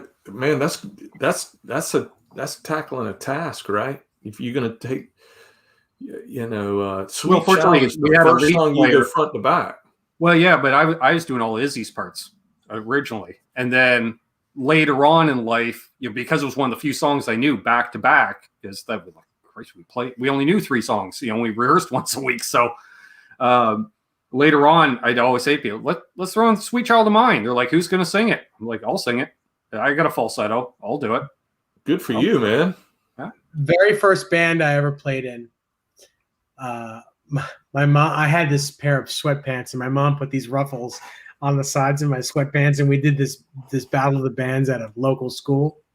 The very first song that I ever learned was "Living After Midnight" by Judas Priest. Cool. Nice. Cool song. We lost the battle of the bands, but it was so fun to play. Cool song. Yeah. Yeah. Yeah. First Priest song I learned was "Breaking the Law." Yeah. That's cool. Papa Blue, his first leads was "Who's Crying Now?" What a beautiful solo that is. And "Take This Town" by Bad Company. Nice. Only GNR song Pete learned was "Used to Love Her." Yeah, that's good too. Yeah, D, A, and G. Almost every song those chords. It's funny because my son has in the last year and a half has shown an interest in guitar, and he is amazed. I told him right away, I was like, listen, if you learn these 6 chords, you can play 500 songs. I'm not kidding. Easy. And he just didn't believe me. And now that he's on his own journey, he's like, man, you're right. You're right. You can really play a lot of songs with. Yeah. And then you realize how many songs are almost the same with just a slightly different rhythm or something to that effect. Because I remember, playing in cover bands, and I was like, who's the moron that put the set list together? And it was usually the singer. I was like, why? I'm like, we can't play these 2 songs back to back. Why? I'm like, they're the same chords. Yeah. Oh. Well, I've done variety bands and that type of, and I've done all that too a lot. And we would always defer to a singer to put a set list together, especially if they were singing the majority of the set, right? Because as guitar players, we can't wait to get to the guitar moments, in the set, but the singer's got to sing it all, right? So we pretty much the last few bands, it was usually the guitar players that put it together because of guitar swaps. Like sometimes like if you're playing, Richie would play an electric 12 string, so he doesn't want to be swapping guitars between every song. So we try to put 3 songs in a row with the 12, and then the next set 3 songs in a row with the 12, stuff like that, or because there was nothing worse. I remember a couple of times, like I'd be switching guitars, and of course you want to check tuning, so there's that extra 30 seconds, and somebody make a comment. Or it was Richie would make a comment, Coombs was taking forever switching guitars, and then sure enough we finished the song, and he not realizing he has to switch guitars for the next one. I'm like, here's the part in the evening now we got to wait for his ass to switch guitars, so you get that onstage banter. It's very funny that you mentioned that because I was in a wedding band for 25 years. And as you may or may not know, the guitar player is certainly not the most important part of the band in a wedding band. Nope. And you certainly only need one guitar to do any wedding band. Yep. But what I would do is I would, to piss everyone off, take 5 or 6 guitars with me, put it in a boat, and change guitars almost every song. It was great. It was so much fun because I would piss my old drummer off. He was like the leader of the band. I was kind of like a partner. There was 3 brothers: keyboard player, bass player, and drummer were partners. They were brothers. Then the female vocalist married the drummer, so she was a partner. And I had been in the band since the very beginning. I was certainly not the new guy. So to break up whatever monotony for myself, because it would be very boring. Although the money was so amazing, like I can't begin to tell you how amazing it was. I would bring like 5 or 6 guitars, and to every gig, every weekend, he'd be like, "What are you doing? What are you doing? Mm-hmm.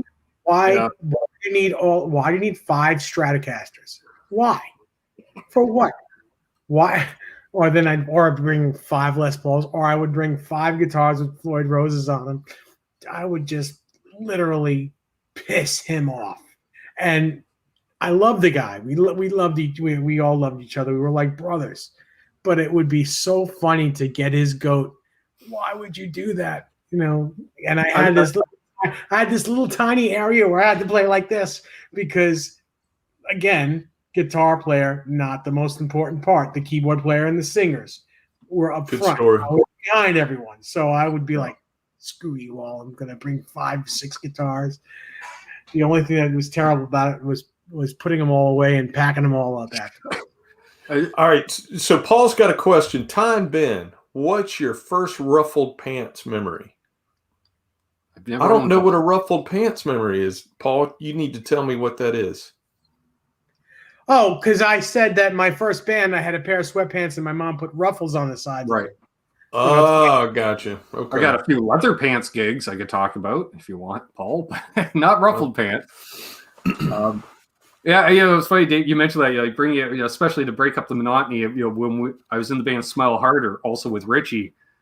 A 5-piece band, 2 guitar players, bass, drums, female singer who also played a little bit of acoustic guitar, and we bring our own PA system, lights, and everything. That trailer. Half the trailer tie was the 2 guitar rigs. To the point where, and being a guitar player as well, the singer, you could hear, she would be yelling on stage, "Why'd you have to bring a Telecaster? Richie brought a Telecaster. Borrow his. You guys don't need to bring the same guitars. At least bring different guitars." I was like, yeah, but his are strung with 11s. Mine are with 9s. I'm not playing that, and he's not playing mine. Right. That is true. Because I've done my favorite guitar player to play with, who I'm entering this new project with. He and I play very similar. We have very similar taste in guitars. Now I will play a Strat guitar more than he will, but for the most part, I mean, they're single cut 24 3/4 scale guitars, and that say Nags or Gibson or something on them, right? And but our setups are vastly different. I mean, they feel like different guitars, and so I know exactly what you mean. And our, the drummer that we love to play with, that we played with for, I don't know, 10, 12 years, would always ask the same questions. Why are you bringing the same guitar? I started egging our drummer on to bring more gear make his kit bigger, because then I didn't feel as bad because he was also dating the singer at the time. I'm like, don't you own Rototoms? Yeah, bring them out. For what? I'm like, because they're there, Pete Brown says, "Why stop at 5 guitars? How about 10?" I tell you, the only reason is because I had a small Nissan Sentra. Couldn't fit more than 5 guitars in there. That's hilarious. Paul said, any Kiss tribute wedding bands? No that I know of. But if you start one, I want to audition. Nice. Yeah. And Dave's mom wants to convert. It was fringe on the pants, not ruffles, Dave. Red fringe, because my mom loves red. Red fringe on blue Puma or Adidas sweatpants. Oh, there we are. If you had a white drawstring, at least it's patriotic. No, they were the stretchies, because I was 300 pounds back then. And now, Dave, when you were doing your wedding band, did you guys do tuxedos or did you guys do suits? We did tuxedos at first, and then we did tuxedo pants and jackets, but we had really cool black shirts with no tie, no cummerbund, just like a little button up here, no collar. It looked professional. Yeah. We looked like a band. We didn't look like The Help. Mm-hmm. Mm-hmm. Whereas the one time I played a wedding, I walked in the door on my own, and the bartender took one look at me and said, "You're with the band, right? They're over there." So yeah, and in the middle of you're like, yeah, and I'll have a Heineken. We would take our jackets off. So we were allowed to take our jackets off in the middle of the wedding. Like once the cake was cut, we could take our jackets off and like kind of relax, play without a jacket on. Now, see, that's the thing. I did wear a jacket it was a wedding gig, Ty. I wore a jacket. I wore a black striped dress shirt, unbuttoned considerably, of course. Now, I should mention the sports jacket was a burgundy velour, but I'm with the band. You got to look the part. Yeah. Which was the same jacket my dad wore when he gigged. So, wow. Yeah, I was. That's cool, man. Yeah, I played the 67 that night because why not, right? I figured his jacket, his guitar, and I think I was playing through a Fender 212 I bought off him after he'd stopped playing. So I was like, Dad's rig, sure, probably playing the same tunes he was playing 30 years earlier. So it was great. Yeah, he was playing those songs when they were new. Exactly. And and that was the funny part. I probably got paid the same he did 30 years earlier too. That's the sad part. But it was one of those, hey, you want to play a wedding? Yes. I've never played a wedding. I want to play a wedding. Well, I tell you, playing weddings, the only good part is getting paid. That's the best part. I don't know, man. I enjoy playing my guitar live so much that I just love playing. I don't care if the audience is big, small, as long as they're participating and having fun. I just enjoy that so much. I enjoy that present moment that you have to be creative, to play. It's always, it's imperative to get paid to do it, no question. Yeah. But because you didn't put all this time in like this, not to, That's true, reap a reward from it. But I love, the weddings and private parties, and I've done more private type events than I have weddings. But even you do a private event, payday might be really strong, but it might not be a ton of people there, right? It might not be a big audience, but if they're having fun, it's an awesome gig. Sometimes you feel like you're just a jukebox, Ty, right? Filling in background noise. But other times I remember those are the worst gigs, by the way. Yeah, like I remember, hey, we're playing we got hired for a house party. I was like, I'm in my 40s. I'm not a teenager. Why am I playing a house party? So I get the address. It's 15 minutes north of town type thing. Well, you're following along a river where it's all kind of cottages, or cottages have been converted to year-round retirement homes. And we show up, and what it was 4 houses in a row all got together to decide to throw a party. That way you don't have to worry about neighbors and noise. They had a pig roasting, and everybody was so happy. And there's like 50, 60 people there. They were so happy someone just didn't plug an iPod into a Bluetooth speaker, and that's their entertainment for the night. The fact that they decided to hire a band, they fed us like kings. Anytime anyone ran low on a drink, you say in the microphone, anyone got a spare beer? And you see 10 hands come out of the darkness, type thing. Yeah, that's great. true in bars especially. But in my case with this wedding band, first of all, you can't be you can't be you got to learn songs note for note. Everything you can't be very what's the word? You said it just a minute ago, Ty. Creative. You can't be very creative playing. No improvising. Yeah. So what made it so monotonous at times is it's the same band, the same guys and girls in the band for 25 years, and it's I'm talking like 60 or 70 weddings a year every weekend. Mm-hmm. Usually two nights each weekend. And then on off season, we would do cruises and play on the cruise, which wasn't terrible. But it gets monotonous when you really don't have much to play. I mean, you're playing umpa. And my band was an Italian-American wedding band. So we did a lot of Italian music, which was cool. But it was a lot of pop music, a lot of umpa and a lot of 90s dance music, which I had to kind of figure out what to play because there was no guitar in that stuff. Mm-hmm. Or things were sequenced. So my volume went down and I had to appear as if I was playing guitar because you couldn't just not do anything. A lot of Italians, especially up here in New York, and forgive me for saying this, but they watch everything, and if they don't see you doing your job, they will complain. Everything is a complaint. Everything is especially that time. I don't know what it's like now, but if you look like you weren't doing anything, you were getting a complaint, and you wouldn't get paid what you were owed. So a lot of times my volume was down, and I would just make like I was playing something. But the fun parts were the slow dances, the Bryan Adams stuff, Amazed from Lone Star, the slow Aerosmith songs that we did, a lot of that stuff, because that's when I was able to play, and that was fun for me. It was a lot of fun.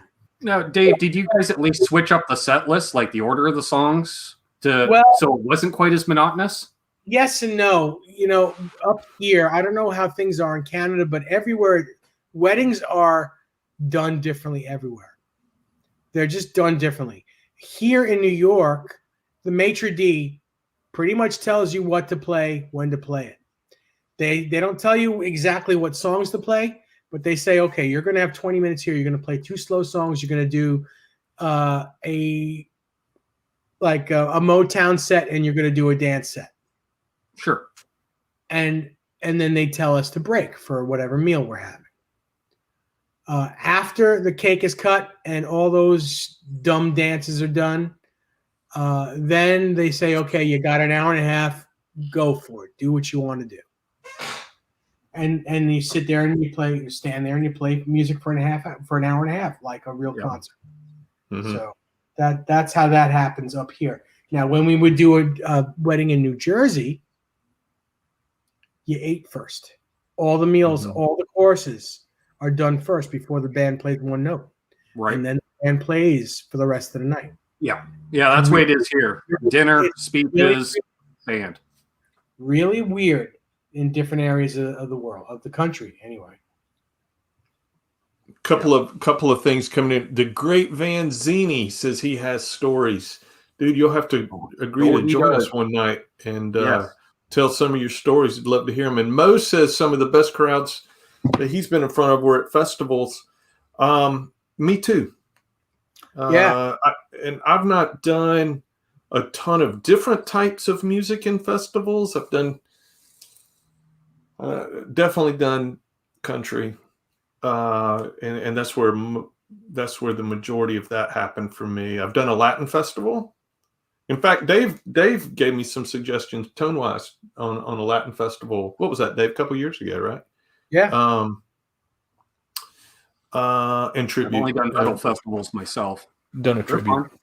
You've only done a what festival? Metal fest. Metal.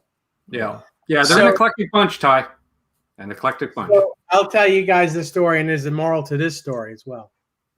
So the same wedding band, late summertime, if we could, we would do Italian feasts and carnivals, and you'd play in the showmobile. So one day, one festival, I for some reason, I don't know why, but I put two amplifiers. I put an extra amplifier in my car. I was using a Bradshaw rig that Eddie Van Halen, that Larry Mitchell had given me. Bradshaw rig with a, I don't know, it might have been a 10 space rack with a Bradshaw and a Soldano head, the purple Soldano head, and an Teleflex and all kinds of stuff. And we're playing in the showmobile, and it wasn't the nicest day out. So they got a power surge, and my amplifier blew up. The Bradshaw wouldn't turn back on. It just froze. No sound, no nothing. Luckily, in my car, which was just off to the right, I had a Fender Vibrolux 210. Perfect. No effects, no distortion pedal, guitar, cable, clean. And I had to do the gig that way. And luckily, back then, I had good fingers and good hands and could do it. But, oh, boy, was that hard. So, moral of the story, bring yourself an overdrive pedal. Yeah. Put it in your gig bag. Bring a second amplifier in case something happens to the one that's on stage. That's yep. It is. It could be very small. Bring something else, God forbid. I will say my funniest festival moment. Ty knows the photo. Guitar Man 45 says, have you ever done the hokey pokey? Have you? Yeah, I've done the hokey pokey. I've done the Macarena. The chicken dance. Sure. Yeah, of course. Yeah. I'm sorry, Ben. I didn't mean to interrupt you, but I had to get that. Oh, that's all good. I was going to say, there's a photo you used in some of my videos of me bent over giving the guy the fist bump. Yeah. And you can tell I'm on a very tall stage, obviously, because that guy was about 6 feet tall. And that was at a festival. And that stage, I think it was, it was almost up to the guy's chest, if not shoulder height. So it's good, 5 feet off the ground. And as you can see in the photo, I'm not wearing my glasses. And I was playing wireless, and I'm, zipping around the stage doing my thing. And I decided I was going to walk out to the front of the stage. And thank God my singer was right behind me, as he grabbed me by the back of the shirt, because I almost walked straight off the front of the stage. I did not see the end of the stage. And that would have been bad. Definitely bad. So, yeah, I'm playing also as one of those, what? I'm like, what? He's like, you almost bailed. I'm like, dang, okay, perfect. Thank you. Carry on. Sort of like the guy honking when you're about to merge over into a lane and someone's there. Those, I'm like, oh, all right. I remember I was on a really big stage using Backline once. This was a hired gig, and kind of a funny story in that I was wireless, right? But my pedal board snake, which was long by any stage standard,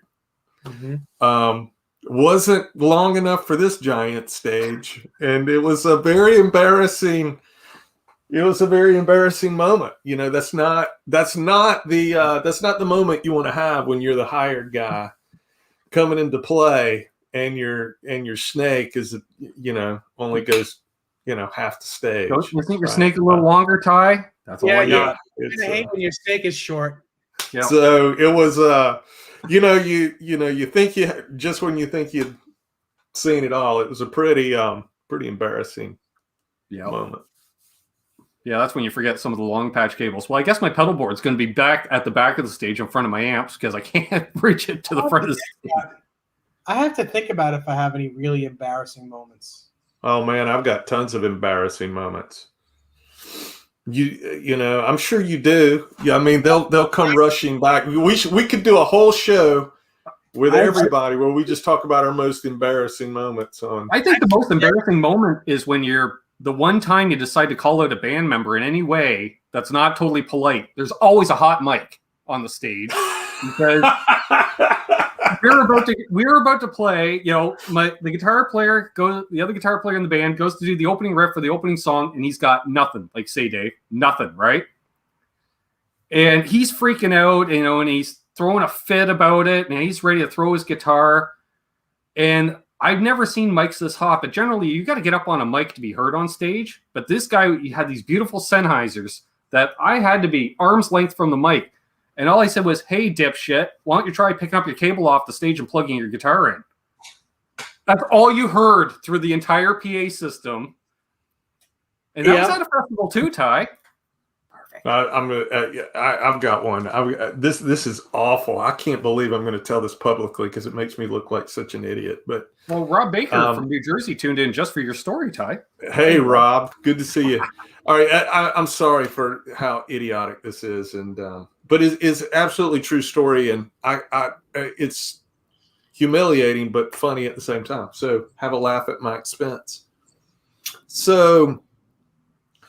I like to, if the gig, this was a sideman gig, and it was a relatively, it was a series of weekends that I was doing supporting an artist, and I had a gig in a town that was close enough for me to drive, and I like doing that. So it was about 3.5 hours. So I get into the Tahoe and drive, and I'm heading out, and it's a double gig bag, real simple setup. You know, it was I'm using backline, so it was a pedal board. It was a bag of necessities, you know, cables, wireless, all that stuff, and a double gig bag, Les Paul and a Telly, country gig. And I'm heading to Atlanta. My wife calls me about 2 hours later. And she said, did you forget anything? Did you get everything you needed? I said, yeah. I'm making good time, too. I'm going to have time to stop and get something to eat. Great time. Making great time. She's like, what guitars did you take to the gig? Telly and a Paul. In that, and she was like, what bag's it in, Ty? It's in my double bag. She's like, the one that's on the front porch. It's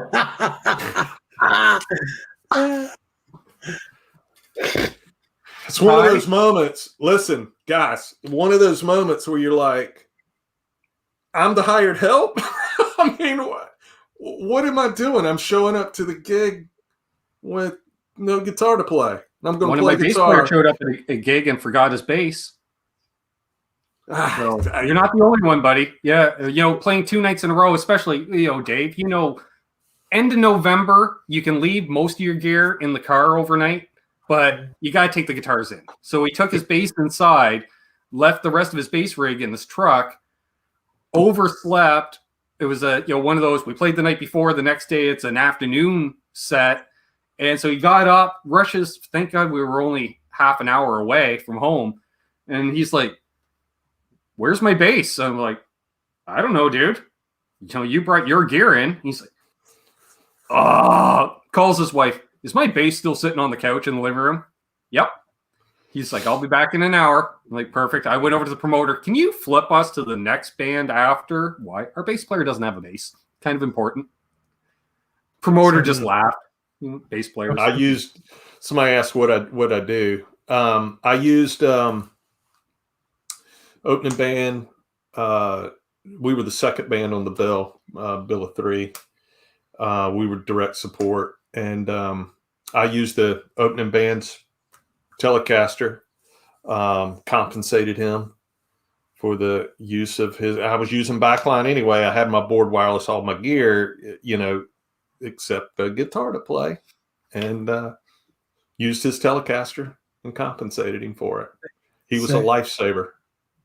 Here's another really embarrassing moment, or not another, but one. And again, don't make fun of me. I'll find you. All of you. Setting up for a wedding in my suit, in my nice tuxedo. bend down to set up my pedal board, and the next thing you hear is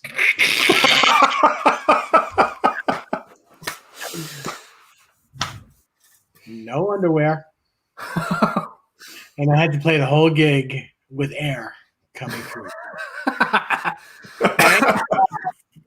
The only person behind me is the drummer because no one else saw it. But it was like so embarrassing. And when you make that noise, everybody hears it. Everybody. Yep. It's like, and I remember the face I made.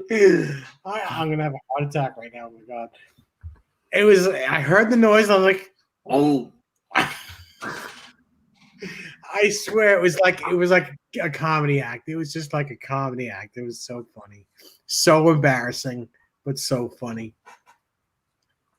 Yeah, wardrobe malfunctions are the worst. Oh my goodness! Yep. Oh my goodness! And it wasn't a small hole. It was the whole back end of it. Just the whole thing let go. The whole thing. The whole thing was just gone. I was like, oh my god, what's going on? And at that moment, that's when I decided to lose weight. I was like, I can't do this anymore. I'm gonna stop eating pasta. So, yeah, it's terrible. I think Yeah, we go back to do it the following weekend, right? We just can't wait to get back out there and. Oh yeah, well, yeah.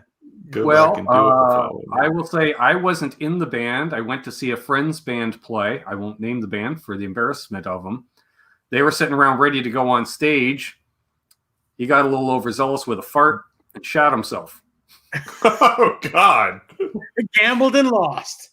So he looks at me and he goes, "You don't happen to have an extra pair of shorts in your truck, do you?" No. He goes, "I know you're a good friend, and you'd give me the shirt off your back." I'm like, "Really, dude? Are you literally asking me for the shorts off my ass?" He asked me for the shorts off my ass. So, well, what happened to just wearing, pants and no, skivvies? well, he was currently like yourself, Dave, had the unfurnished basement. Just like a Dave. Just pull a Dave. Listen, I make the same mistake these days. I mean, I just don't like it. I just I literally gave him the shorts. I got my truck out the window. There you go, bud. The problem was I had to leave to go to my band practice. And so I drive home to obviously put on some shorts. And there's a 40-foot walk from our driveway to our front door at the house. And wouldn't you know, there's a family, because families love to go out to walk around as a family for a walk after dinner for exercise. The family kids are like 4 and 6, mom and dad. And here I am in a pair of boxer briefs, it's probably the last time I ran in my life. And I think I touched the ground 4 times during that 40-yard stretch. And I ran inside. And my mom just looks at me, she's like, "What the hell are you coming home in your underwear for? Where's your pants? Where's your pants?" What kind of night did you have? I said, "I'm a very good friend. I just gave the shorts off my butt. So now I need to grab another pair of shorts. And, Wow. I got to get off to band practice." That's hilarious. Hey, Clayton James Hicks. Wolfgang Wednesday. Hey, Clayton James Hicks. Good to Is see you. Well, Good night, Mo. Have a good night, Mo. Thanks for hanging with us. See you, Mahogany. Yeah, take care. Come back again, you hear? Brian played a gig the whole night with his zipper down, but his Les Paul was covering it. Awesome. I think we've all done that. Thank God he's a cool kid and plays his Les Paul down low. Yep. Yeah. Exactly. It's funny because I've seen some photographs and some videos of Lynch lately playing Les Pauls, and he's not compromising on where he holds it, man. He's got it hiked up pretty good. Yeah. By the way, Lynch and Larry Mitchell just played Larry Mitchell played. Yeah, I saw that. Yeah. And Al Dimiola plays his Les Paul higher as well. Somebody mentioned, I think Brian mentioned Al earlier. Speaking of Larry Mitchell, feel better, brother. He went to the Dallas guitar show, and just after that, he had gotten in a bad car accident. Mm-hmm. So he's not feeling very good. Feel better, Larry. Feel better, Larry. Larry. He was in snow yesterday there. Yeah, up in Wyoming. Yeah, I saw that. It's just like, Not the best week, but at least you're out, Larry. You're not at home, but yeah. Well wishes, my friend. Definitely. Yes, certainly. So it's 10:04, guys. What are you thinking? I think this has been a wonderful show. I think fun. we've covered a lot of territory. We've given the folks here some information and a few laughs as well. Oh yeah, I love the reminiscing and the laughs. Yeah. It's Well, all isn't that part of the fun of being in a band? Is these stories that carry on with you for a lifetime, right? Because you can't make this stuff up. they're inspiring stories because at some point, some of this stuff's going to happen to you, and you can laugh about it because you're not the only person it's ever happened to. Yep. Yeah, that's right. The best part for me being in a band is just playing with other guys, man. Playing music, sharing those experiences with other people, and it's as much the hang before and after the set as it is playing on stage with them. At least for me, it's always an important thing. Obviously, personalities and that, it's just fun getting together with people and making music. Because the songs are greater than the parts. Yes. Yeah. Bozy, I can do many, many shows just talking about stuff that has gone on at weddings with me. It's a new show. We're rebranding. It's called Wedding Band Wednesdays, available right here on the Hey, listen, if you've never done the wedding band thing, pick 10 songs that you pick 10 songs that are played at weddings and sit down and learn them. Yep. Learn them as a player, put them on in the background, stand up one day and play them, and you'll kind of get a sense of what that's like. And those are high pressure. Those are situations. A wedding is something that is so memorable to those that are having it. Right? There's a lot of pressure don't mess it up. There's a lot of pressure. Like Dave mentioned earlier. There's not a lot of room, to venture off of how the song's actually recorded. You got to play it the way it's played. And you got to sound the way it sounds. That's right. You have to have the right. Another thing, I had a couple guys comment about the video that Ben and myself did a couple weeks ago on the tools of the trade, the tools that you need to do sessions and certain gigs.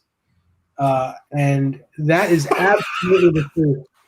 You need to have, you definitely need to have the right sound, especially if you're in a wedding band. If there's a strap being played, you kind of need that sound. You got to have it. You got to have whatever the original, if you can pick it out and you can hear what that guitar is.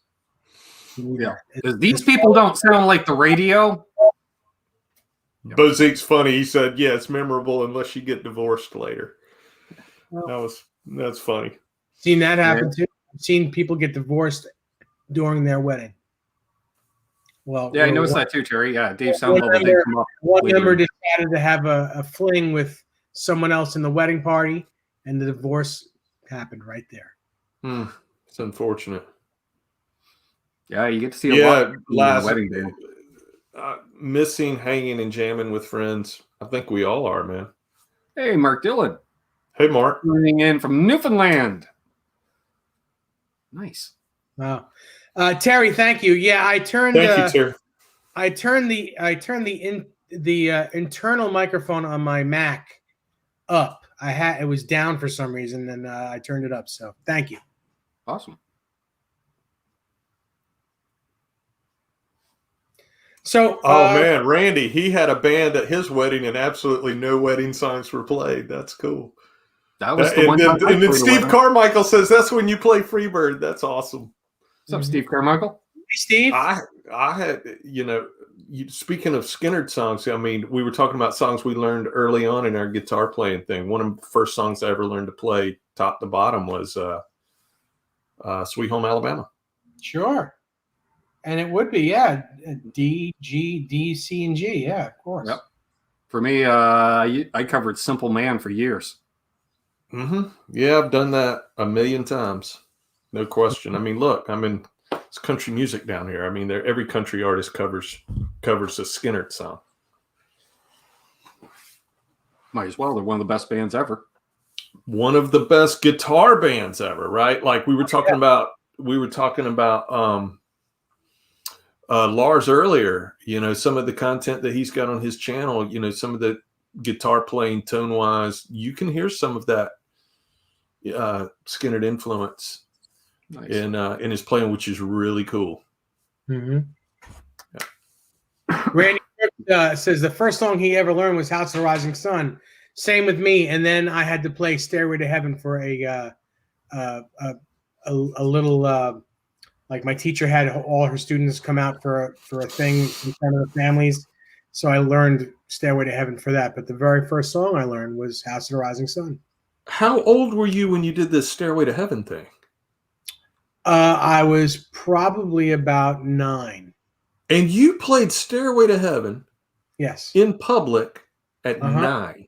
My teacher was that good. It was my second teacher at that point. Her name was Marnie. I can't remember her man. And she made me play an acoustic guitar for all my lessons. And she wouldn't let me come with an electric. It was only good night, Paul.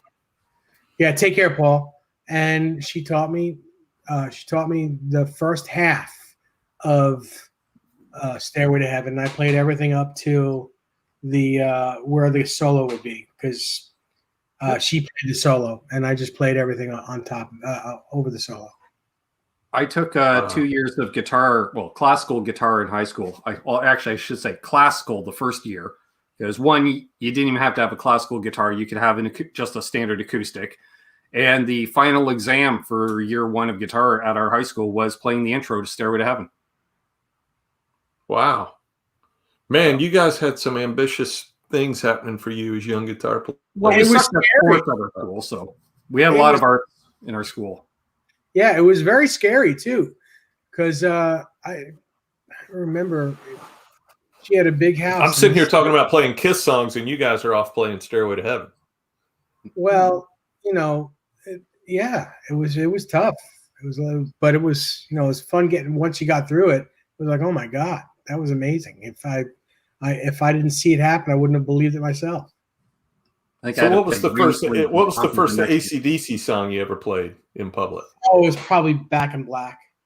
And played it incorrectly, of course. TNT for me. We used to cover it. Way too much gain, and that little riff. Couldn't do the riff right. Yeah. Cool. Very cool.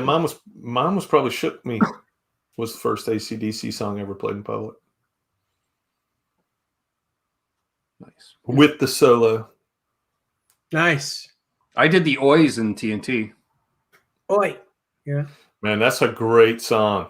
That's a fun song to play. Yeah, and they wanted me to open the song too. You know how hard it is to play that riff and do the Oys? It's completely off time. I couldn't do it sober. I had to be half in the bag. Because then I'd just try to hit it on the beat and I'd be late, and it worked. Because you would relax. Yeah, right? I never thought about it. Yeah, just like my guitar teacher used to look at the tension in our hands, like how we would hold a pick, look at tension in the hands, how relaxed were you, because you play better, faster, more fluid when you're relaxed. Is the way that I was brought up. I don't know that that works for everybody, but it works for me. Yeah. And that was ingrained in me. So jealous that you could pick up a pick with a full thumb and hold it. It's going to happen for you, man. Oh man. I hope it's going to happen for you. I'm just waiting for the day you say I had such a good time tonight. I'm giving the show 1.5 thumbs ups. Oh my God. He's on a roll tonight, Dave. I've been sitting on that one, but the bandages came back tonight, Ty, so I can't sit on it any longer. I've been sitting on that one, I think, since I joined the cast.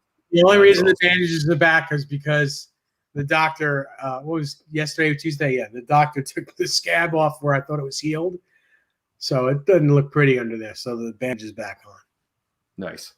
Bozique learned Smoke on the Water. It was his first one. That's a good one too, man. All right, fellas. This was fun. Yeah, it was a great time. Terry you, might guys. stop laughing by tomorrow. I think I got him there. Randy says he learned Stairway at 53. Hey, man, you're there. You learned it. Why not? Yeah. Awesome. Well, everybody, stay tuned for Guitar of the Week next week. And we'll all see you real soon. Thank you all for being here. Thank you so much. Bye, Yeah. everybody. We'll see you all shortly. Stick around, guys.